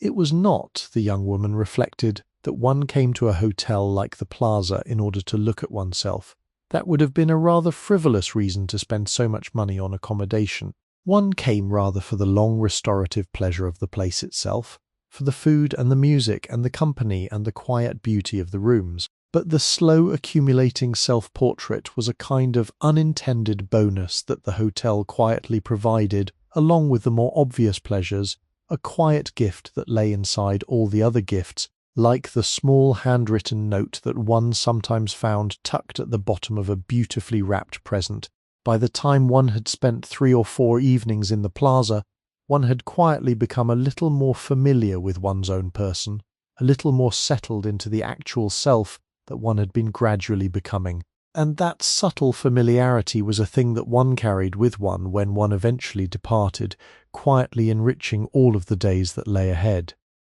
Margaret had now reached the last of the silk buttons, and the dress slid gently from the young woman's shoulders into Margaret's waiting hands, where it was carried with care to the padded velvet hanger, upon which it would rest for the remainder of the night. The young woman stepped out of her silken slip into the long, pale pink kimono that hung upon the bedroom door, and she walked slowly to the bedroom window and drew aside the inner curtain to look out upon the snow that was still falling softly upon Central Park. The light from her bedroom lamps fell gently upon the inside of the window glass, and there in the darkened pane she caught one final reflection of herself, her outline blurred and ghostly, a shape of pale pink kimono and dark hair, against the deeper darkness of the winter night beyond. Tanned, she stood for a long moment looking at this last, dimmest version of herself, the version that the dark window offered her, and she smiled the small private smile of one who has been gently shown her own face many times in a single evening, and who has found, on the whole, that the face was a tolerable one to live with. Perhaps even at certain quiet moments, a face that one might be quietly grateful to have been given. There exists in the history of every old and beloved building a particular kind of memory that is held not by any individual person but by the building itself, by the long accumulated essence of all the lives that have passed through it across the long unfolding of its years. This memory is not stored in any conventional way. It cannot be retrieved by any deliberate act of recollection. It is not written down in any guest register or maintained in any archive. But it exists nonetheless, dispersed throughout the very materials of the building, soaked into the wood of the panelling and the fabric of the curtains and the wool of the carpets, present as a soft, pervasive atmosphere that any sensitive guest can perceive upon entering, even if she could not put into words exactly what it was that she was perceiving. The Plaza Hotel, by the year 1925, had been gathering this kind of memory for 18 years, since the autumn afternoon in October of 1907, when its great doors had first swung open and the first parties of guests had stepped beneath the brass canopy to take up their suites within its newly completed walls. 18 years in the long calendar of human history was not perhaps a great span of time, but in the more concentrated time of a great hotel, 18 years was a substantial accumulation, several million guest nights, several thousand weddings, several 100,000 individual meals, immense quantity of small and large life events that had taken place within the building's gentle care. Each of these events had left some small trace of itself upon the fabric of the place. The wedding receptions in the grand ballroom had left behind, somewhere in the very fibres of the carpet, the soft echo of 1,000 toasts and the lingering perfume of countless brides' bouquets. The long anniversary dinners in the oak room had left their soft sediment of tender conversations in the wood panelling. The slow words of couples who had found themselves still in love after 20 or 30 years, and who had said so to one another over the slow consumption of a careful meal. The countless quiet rendezvous in the secluded corner tables of the Palm Court had left their gentle patina of small nervous beginnings, of first proposals, of tentative declarations, of the soft moment when two hands first met across a small porcelain plate of petits fours. The long, lonely evenings of certain widowed guests who had returned to the hotel each year on the anniversary of some private grief, in order to be with the rooms that had once held the presence of a beloved companion, had left their own quiet sediment of remembered tenderness, present in the corners of the reading rooms where those guests had sat for slow hours with their books open upon their laps, the books unread, the eyes turned toward the snow outside the windows. Beyond these traces of individual lives, the hotel had also absorbed the larger memory of its era, the great patterns of history that had moved through its rooms during the 18 years of its existence. The opening of the plaza had come at the very end of the long Edwardian afternoon, the last gentle period of the European century before the immense convulsion of the World War. The first 6.5 years of the hotel's life had been a continuous celebration of the elegant, leisurely, optimistic civilization that the great powers of Europe and America had constructed in the long peace that followed the Franco-Prussian War. The hotel had hosted European royalty and American captains of industry, and the great singers of the Metropolitan Opera and the leading actresses of the Broadway stage, and the rooms had been filled night after night with the slow, unhurried confidence of a society that believed, with the touching certainty of the not yet disappointed, that it had achieved a permanent and stable form of civilization that would endure indefinitely into the future. Then had come August of 1914 and the long, terrible interruption of the war,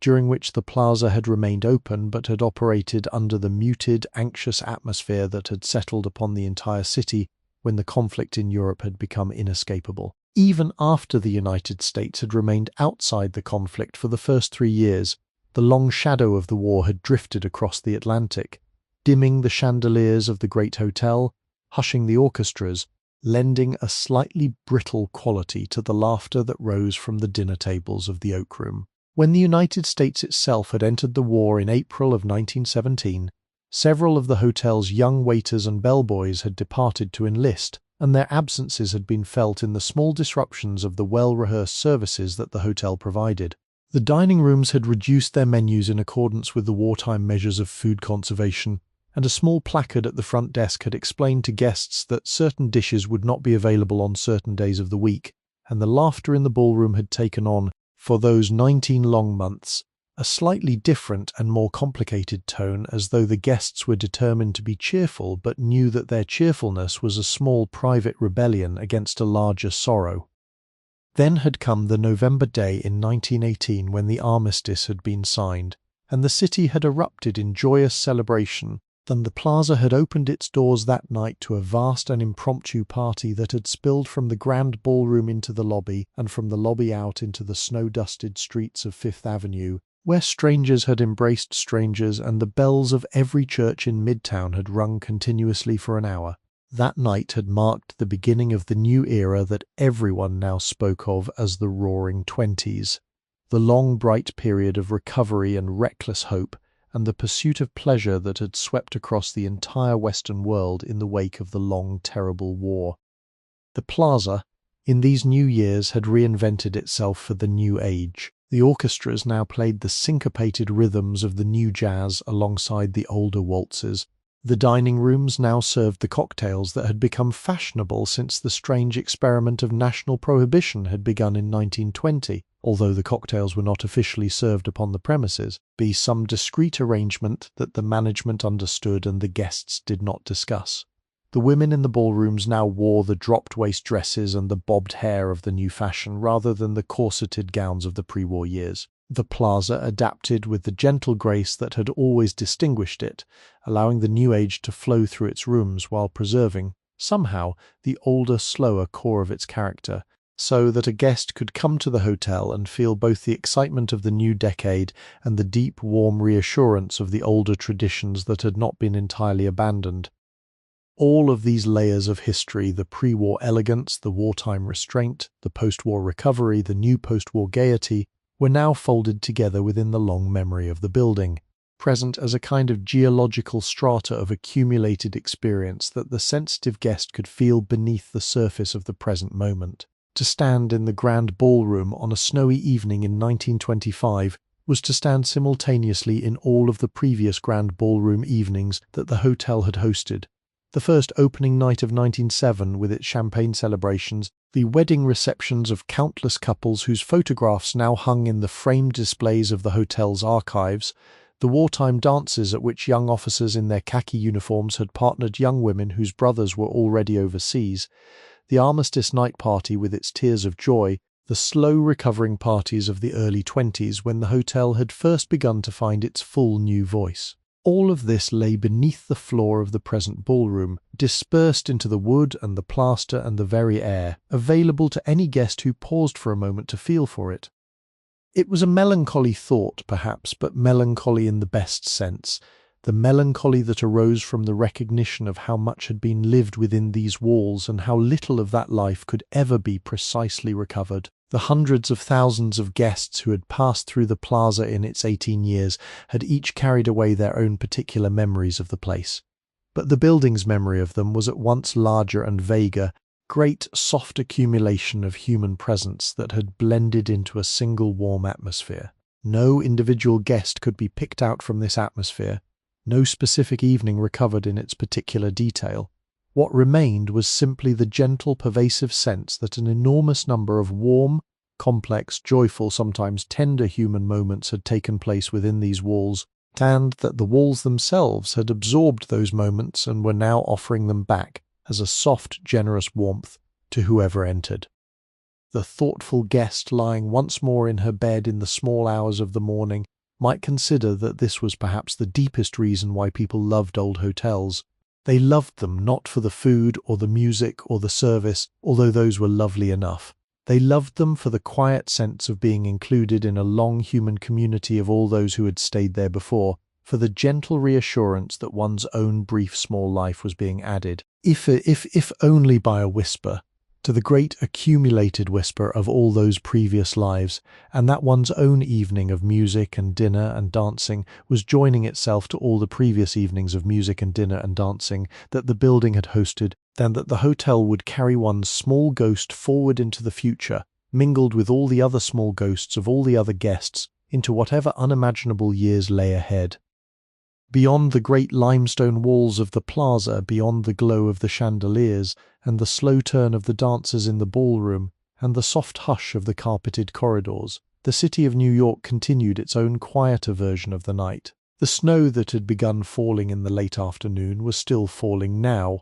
well past midnight, falling upon the slate roofs and the brownstone facades and the long avenues whose traffic had thinned to the occasional passing taxi, falling upon the great expanse of Central Park where the trees stood in dark crystalline silence, falling upon the city as a whole with the slow, patient steadiness of a snow that meant to continue all night and well into the morning.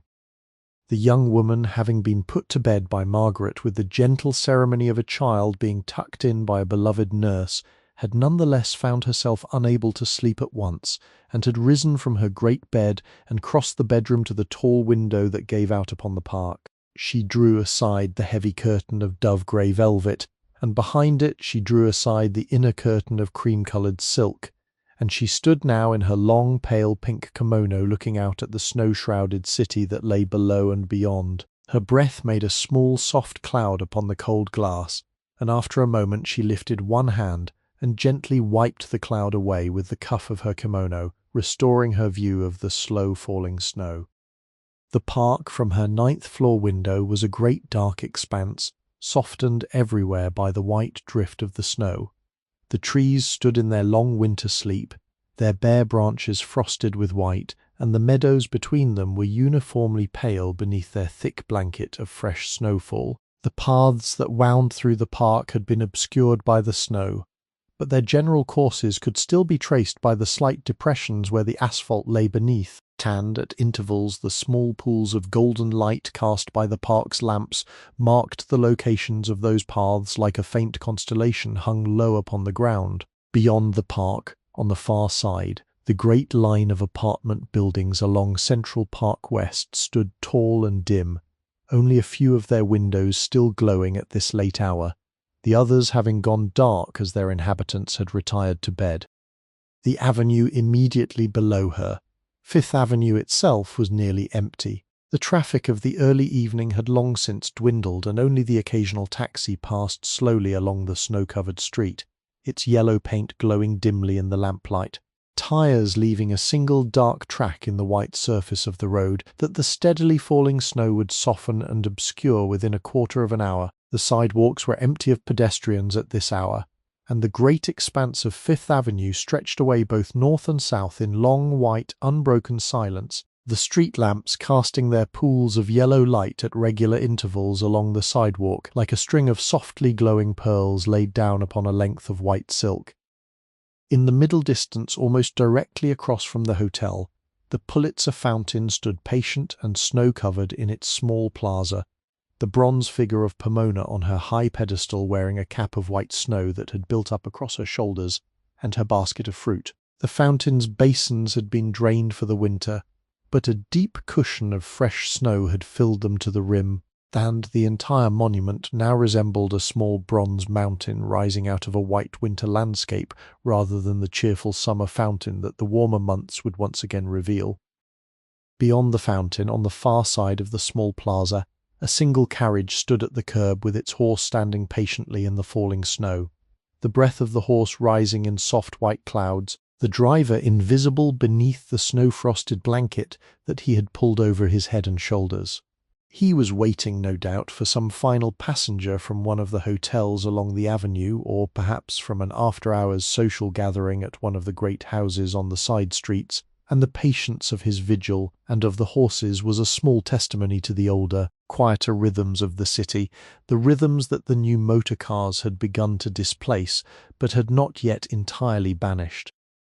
From her window the young woman could see the soft, steady fall of the snowflakes themselves, illuminated as they passed through the pools of the street lamps. Tanned, she watched them now with the absent attention of one whose mind was full, but whose thoughts had ceased to insist upon any particular direction. The snowflakes were of various sizes, some of them large and slow and almost lacy in their visible structure, others smaller and faster, falling in dense soft veils that softened the edges of every distant object. They fell with no apparent intention, no particular destination, no urgency at all. They simply fell in their hundreds of millions, settling wherever the slow movements of the air finally deposited them, and the gradual result of all of their patient falling was the great soft transformation of the city into something gentler and quieter than its ordinary self.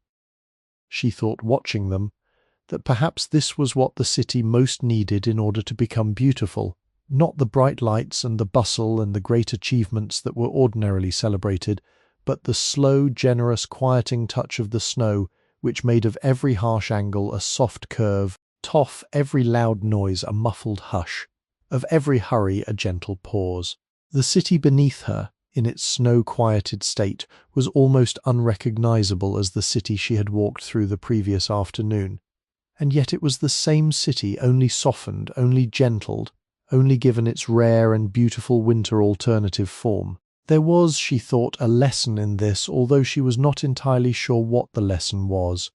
and she was beginning to feel sleepy enough that the lesson did not seem urgent enough to pursue. Somewhere to her left, in the distance, the bell of a church tolled the hour, the soft round tones rolling slowly through the snow-muffled air. She counted the tolls, 1, 2, 3, 3 o'clock in the morning, the deepest hour of the night, the hour at which the great clock of the city had wound down to its slowest possible turning, the hour at which all the urgencies of the day had finally relinquished their grip, and the city had settled into its truest and quietest version of itself. She had not been awake at 3 o'clock in the morning very many times in her life, but now that she was awake at it, she found that she liked it, that there was a particular beauty to this hour that she had not previously suspected, beauty that resided in the very absence of all the noise and motion that ordinarily filled the city's hours. Single set of footsteps appeared in the white avenue below, a man in a long dark coat who was walking slowly southward along the sidewalk on her side of the street. He moved with the unhurried pace of someone who had nowhere in particular to be, no appointment to keep, no urgency at all, and his dark figure against the white snow was a single small punctuation mark in the larger silence of the scene. He paused for a moment as he passed beneath the street lamp directly below her window, and he tilted his face upward toward the falling snow, and he stood there for perhaps half a minute, simply looking up at the snow falling toward him from the dark sky, his hat lightly dusted, his shoulders also dusted, his face unreadable from her 9th-floor distance. Then he resumed his slow southward walk, and after another minute or so he had passed beyond the range of her window and disappeared into the white silence further down the avenue. She wondered briefly who he was and what had brought him out into the snow at 3 o'clock in the morning, and whether he was happy or sad or merely thoughtful. She would never know, of course. He was simply one of the millions of strangers whose paths she would cross and whose stories she would never learn in the long unfolding of her own life. But she felt, watching him disappear into the snow, a small affectionate connection to him, a fellow witness to the silent beauty of this particular hour, and she sent after him a small wordless wish that whatever he was looking for in his slow midnight walk, he might find it before the night was done. She let the curtain fall back into place, and she turned away from the window, and she walked slowly back across the bedroom toward the great patient bed that was waiting for her, with its turned-back corner and its plumped pillows and its deep restorative warmth. The snow would continue to fall through the rest of the night without her, and the man in the dark coat would continue his slow southward walk without her, and the carriage horse would stand its patient vigil without her, and the great city of New York would carry on its beautiful, slowed, snow-quieted version of itself without her observation, and she felt, climbing once more into the bed and drawing the covers up to her chin, a soft, contented gratitude that the city did not require her witnessing in order to be beautiful, that beauty existed independently of any particular observer, then that she might therefore with a clear conscience give herself over at last to the long sweet sleep that her body had been quietly requesting of her for the past several hours. The bed at the Plaza Hotel was a thing made for sleep in the way that a violin is made for music. Every detail of its construction, from the great cherrywood frame to the layered linens to the down-filled comforter that draped across its surface in soft folds, had been considered with the patient attention of craftsmen who understood that the sleep of a guest was not a matter of casual indifference but of careful and deliberate preparation. To lie upon such a bed at the close of a long, gracious evening was to feel oneself received in the most literal sense by an arrangement of materials whose only purpose was to gather one in and to hold one through the long hours of the night. The young woman lay now beneath the great down comforter, her body slowly settling into the soft mattress that yielded beneath her with the gentle generosity of a long, kind embrace. The mattress was filled with the finest quality of down and horsehair, layered in such a way that it offered both the welcoming softness of a cloud and the supportive firmness that the body required for proper rest. Beneath her shoulders, the pillow yielded a similar slow generosity, its filling of small, soft feathers slowly conforming itself to the precise contour of her head and neck, until the pillow seemed to be cradling her with a customized tenderness that no manufactured form could ever achieve. The sheets of the finest Egyptian cotton lay against her skin with the smooth, cool sensation that only the highest grades of natural fibre could provide. They had been freshly laundered that morning in the basement laundry of the hotel, washed with mild soap and dried upon long racks in the steam-heated drying room, and then pressed beneath the great heated rollers of the mangle until they emerged smooth and crisp and gently scented with the faintest whisper of lavender water. As she lay still beneath them now, she could sense their soft, gentle weight against her, and she could feel the slight, cool spaces where her body had not yet warmed the cotton, and she could feel those cool spaces gradually warming as her body's own gentle heat slowly diffused through the bed, until the entire surface of the sheets had reached a perfect temperature equilibrium with her own skin, neither too warm nor too cool, simply present. Above the sheets lay the layers of pale blue blankets, each one of the finest merino wool, each one woven so loosely that the air could move freely through them, but tightly enough that the warmth could not easily escape. The blankets had been arranged by Margaret with the precision of long practice, their corners tucked carefully beneath the foot of the mattress, their upper edges turned back at an exact angle to allow for the comfortable accommodation of the shoulders, and as the young woman lay now beneath them, she felt their slow accumulating warmth as a great patient kindness, a soft assurance that she was being held safely against any possible chill from the long winter night beyond the windows. Above the blankets lay the great down comforter, and the comforter was perhaps the masterpiece of the bed. It was filled with the finest grade of European goose down, the soft inner feathers of mature birds, gathered carefully and washed and sorted and packed into compartments of the lightest cambric cotton, each compartment small enough that the down could not migrate to one end of the comforter, but large enough that the down could fluff to its full insulating loft. The cover of the comforter was of cream-coloured silk, slightly stiffened with a thin underlining, and as the young woman shifted slightly beneath it, she could feel its gentle weight redistributing itself across her body, settling into the contours of her form with the slow, accommodating patience of fresh snow settling onto a landscape. Her eyes were closed now, and she was beginning to feel the slow heaviness in her limbs that signalled the approach of true sleep. The day had been a long one, full of small pleasures and small efforts, and her body had been quietly requesting its rest for the past several hours. But the bright pleasure of the evening had postponed the request until now, and now finally the request was being honoured. She allowed herself to feel the slow loosening of her shoulders, the soft sinking of her hips into the mattress, the gentle relaxation of her jaw and her brow, and with each small loosening she felt herself drifting 1 degree closer to the deep restorative sleep that lay just below the surface of her present awareness.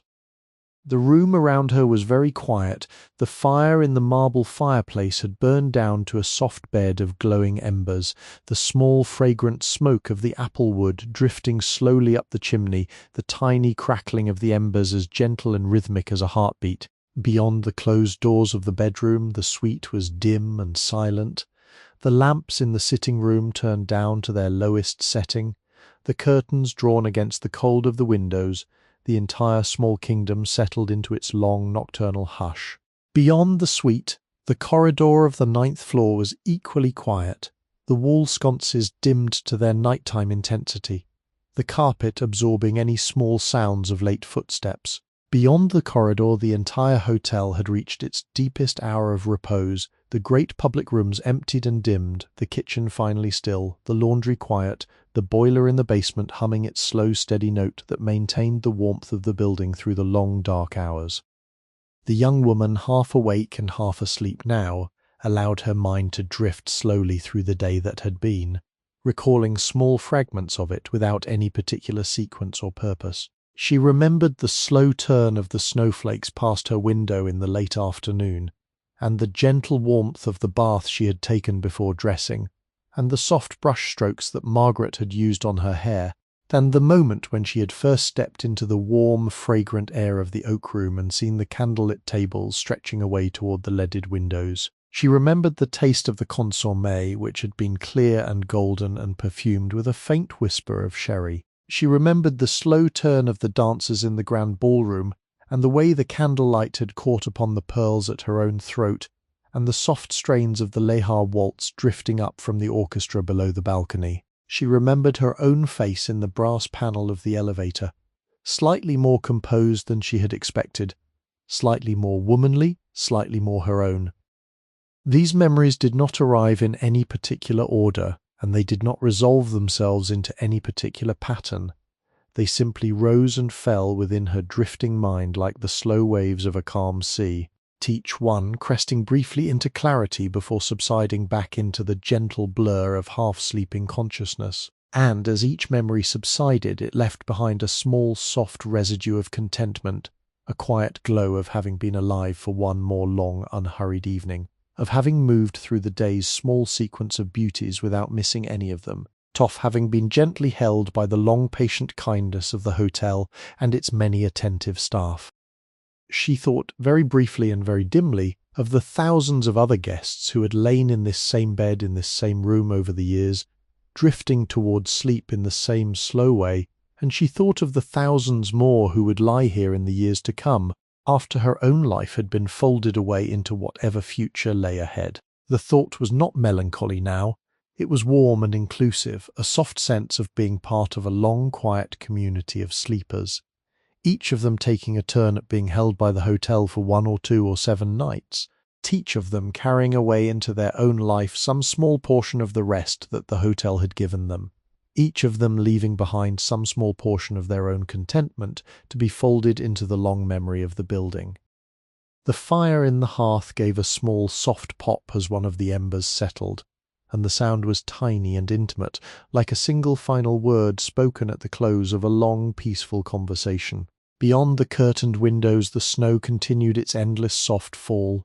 the millions of white flakes settling one upon another upon the great white blanket that had now smoothed every street and every rooftop into the same gentle white silence. Within the hotel the boiler hummed its slow steady note.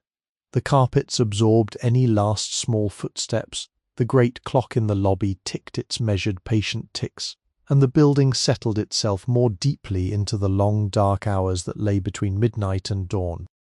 The young woman's breathing had now slowed into the long, deep, even rhythm of true approaching sleep.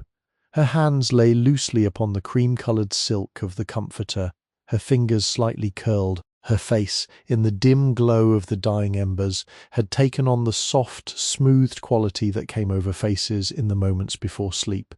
The small habitual tensions of waking life finally relaxing, the muscles around the eyes and the mouth loosening, the brow becoming a smooth, pale field. Beneath her closed eyelids, her eyes had grown still, no longer moving in the active patterns of waking thought, but settling into the long quiet stillness of the threshold of dreams.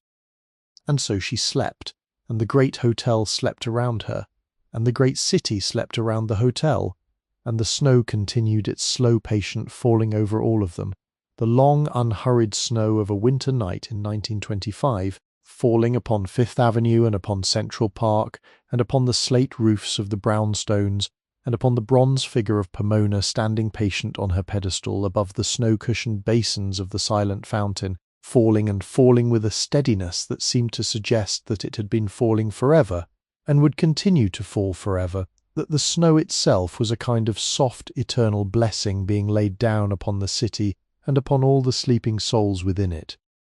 In the deep, warm bed within suite 917,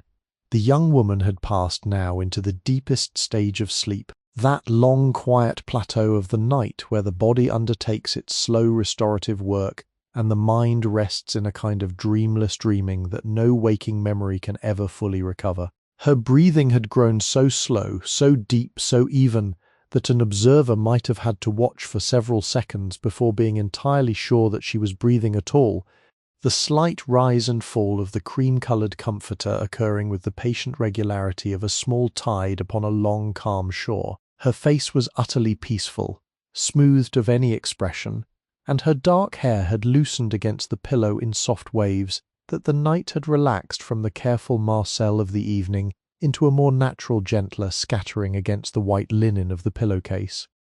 The fire in the marble hearth had now burned down entirely, only a few last small glowing points of red visible among the grey ash of the apple wood, and the warmth of the room was being maintained now by the slow, steady warmth of the radiator beneath the window, whose iron coils ticked and hissed their gentle nocturnal song with the patience of a small mechanical heart. The curtains had been drawn fully closed, both the inner sheer cream silk and the outer heavy damask, and within the bedroom only the very dimmest of light remained. Faint warm dimness that came from the embers of the fire and from the very slight glow of the small night light that Margaret had left burning upon the dressing-table, tiny porcelain lamp with a low wattage bulb that cast a soft circle of cream-coloured light upon the silk-covered table and faded gently away into the darkness around it.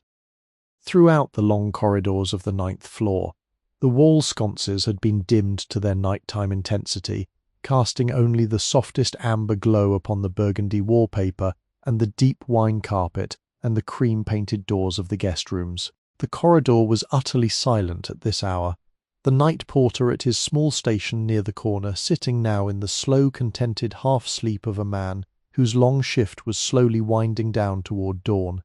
his folded newspaper resting upon his lap, his head leaning slightly against the carved walnut backing of his chair. The flowers in the small alcoves had been refreshed at midnight by a member of the housekeeping staff, the white roses standing tall and fragrant in their crystal vases, the small touches of trailing ivy adding their soft green grace.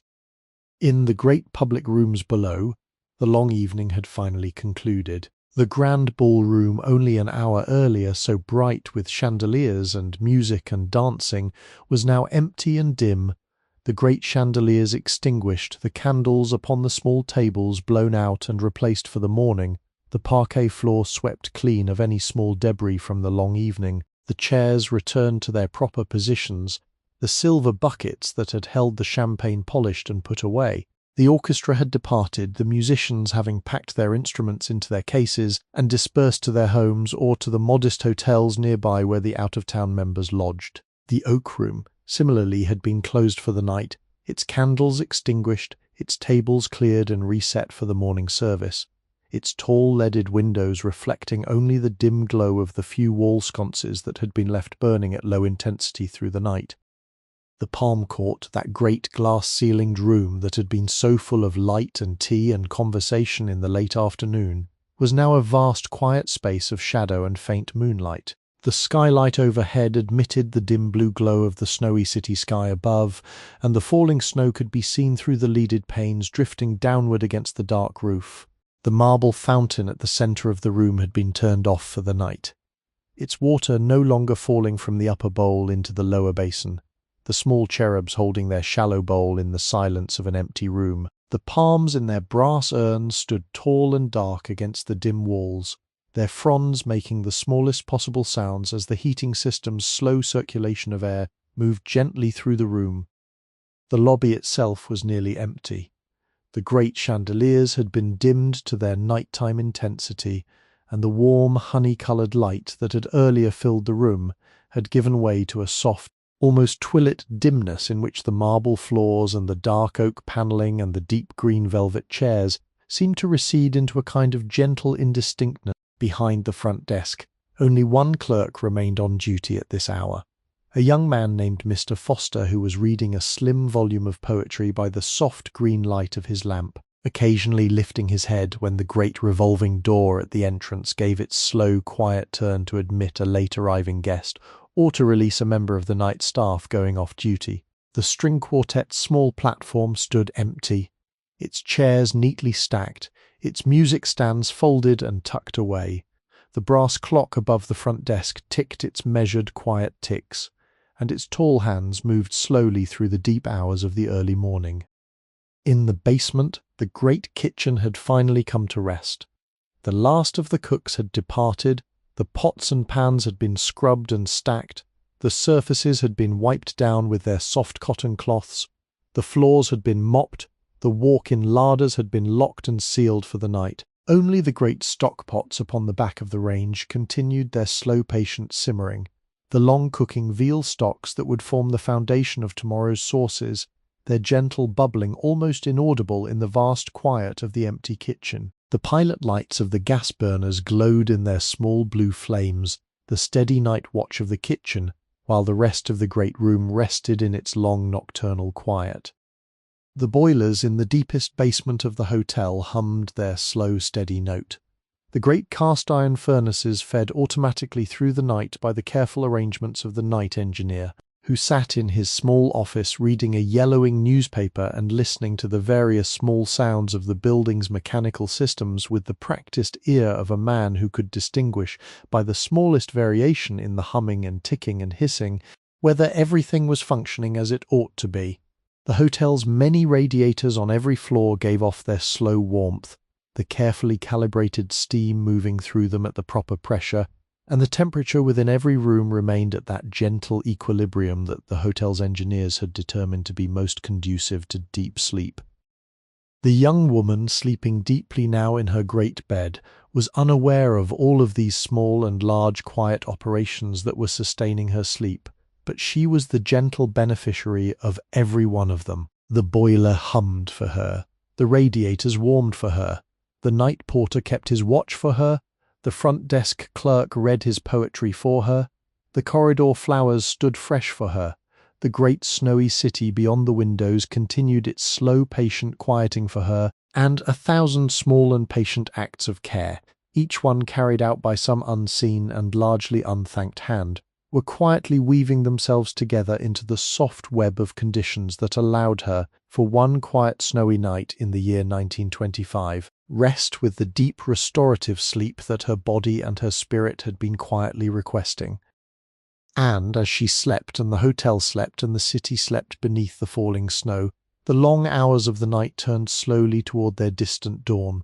The clocks ticked their patient ticks, the radiators hummed their patient hums, the snow fell softly upon the slate roofs and the limestone walls and the silent fountain.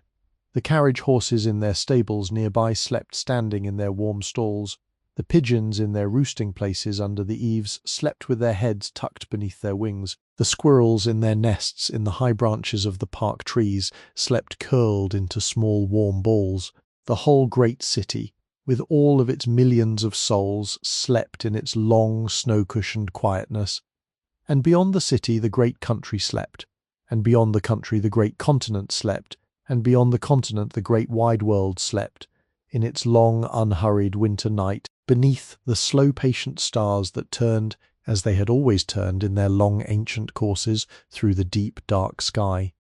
And somewhere in the deepest hour of the night, the young woman in her great bed shifted slightly beneath the cream-coloured comforter, and she gave a small soft sigh of complete contentment, and she slept on, and the hotel slept on, and the snow fell on, and the night turned on, and all was quiet, and all was warm, and all was held in the long, gentle, generous embrace of the great Plaza Hotel on this one perfect snowy evening in the long ago and beautiful year of 1925.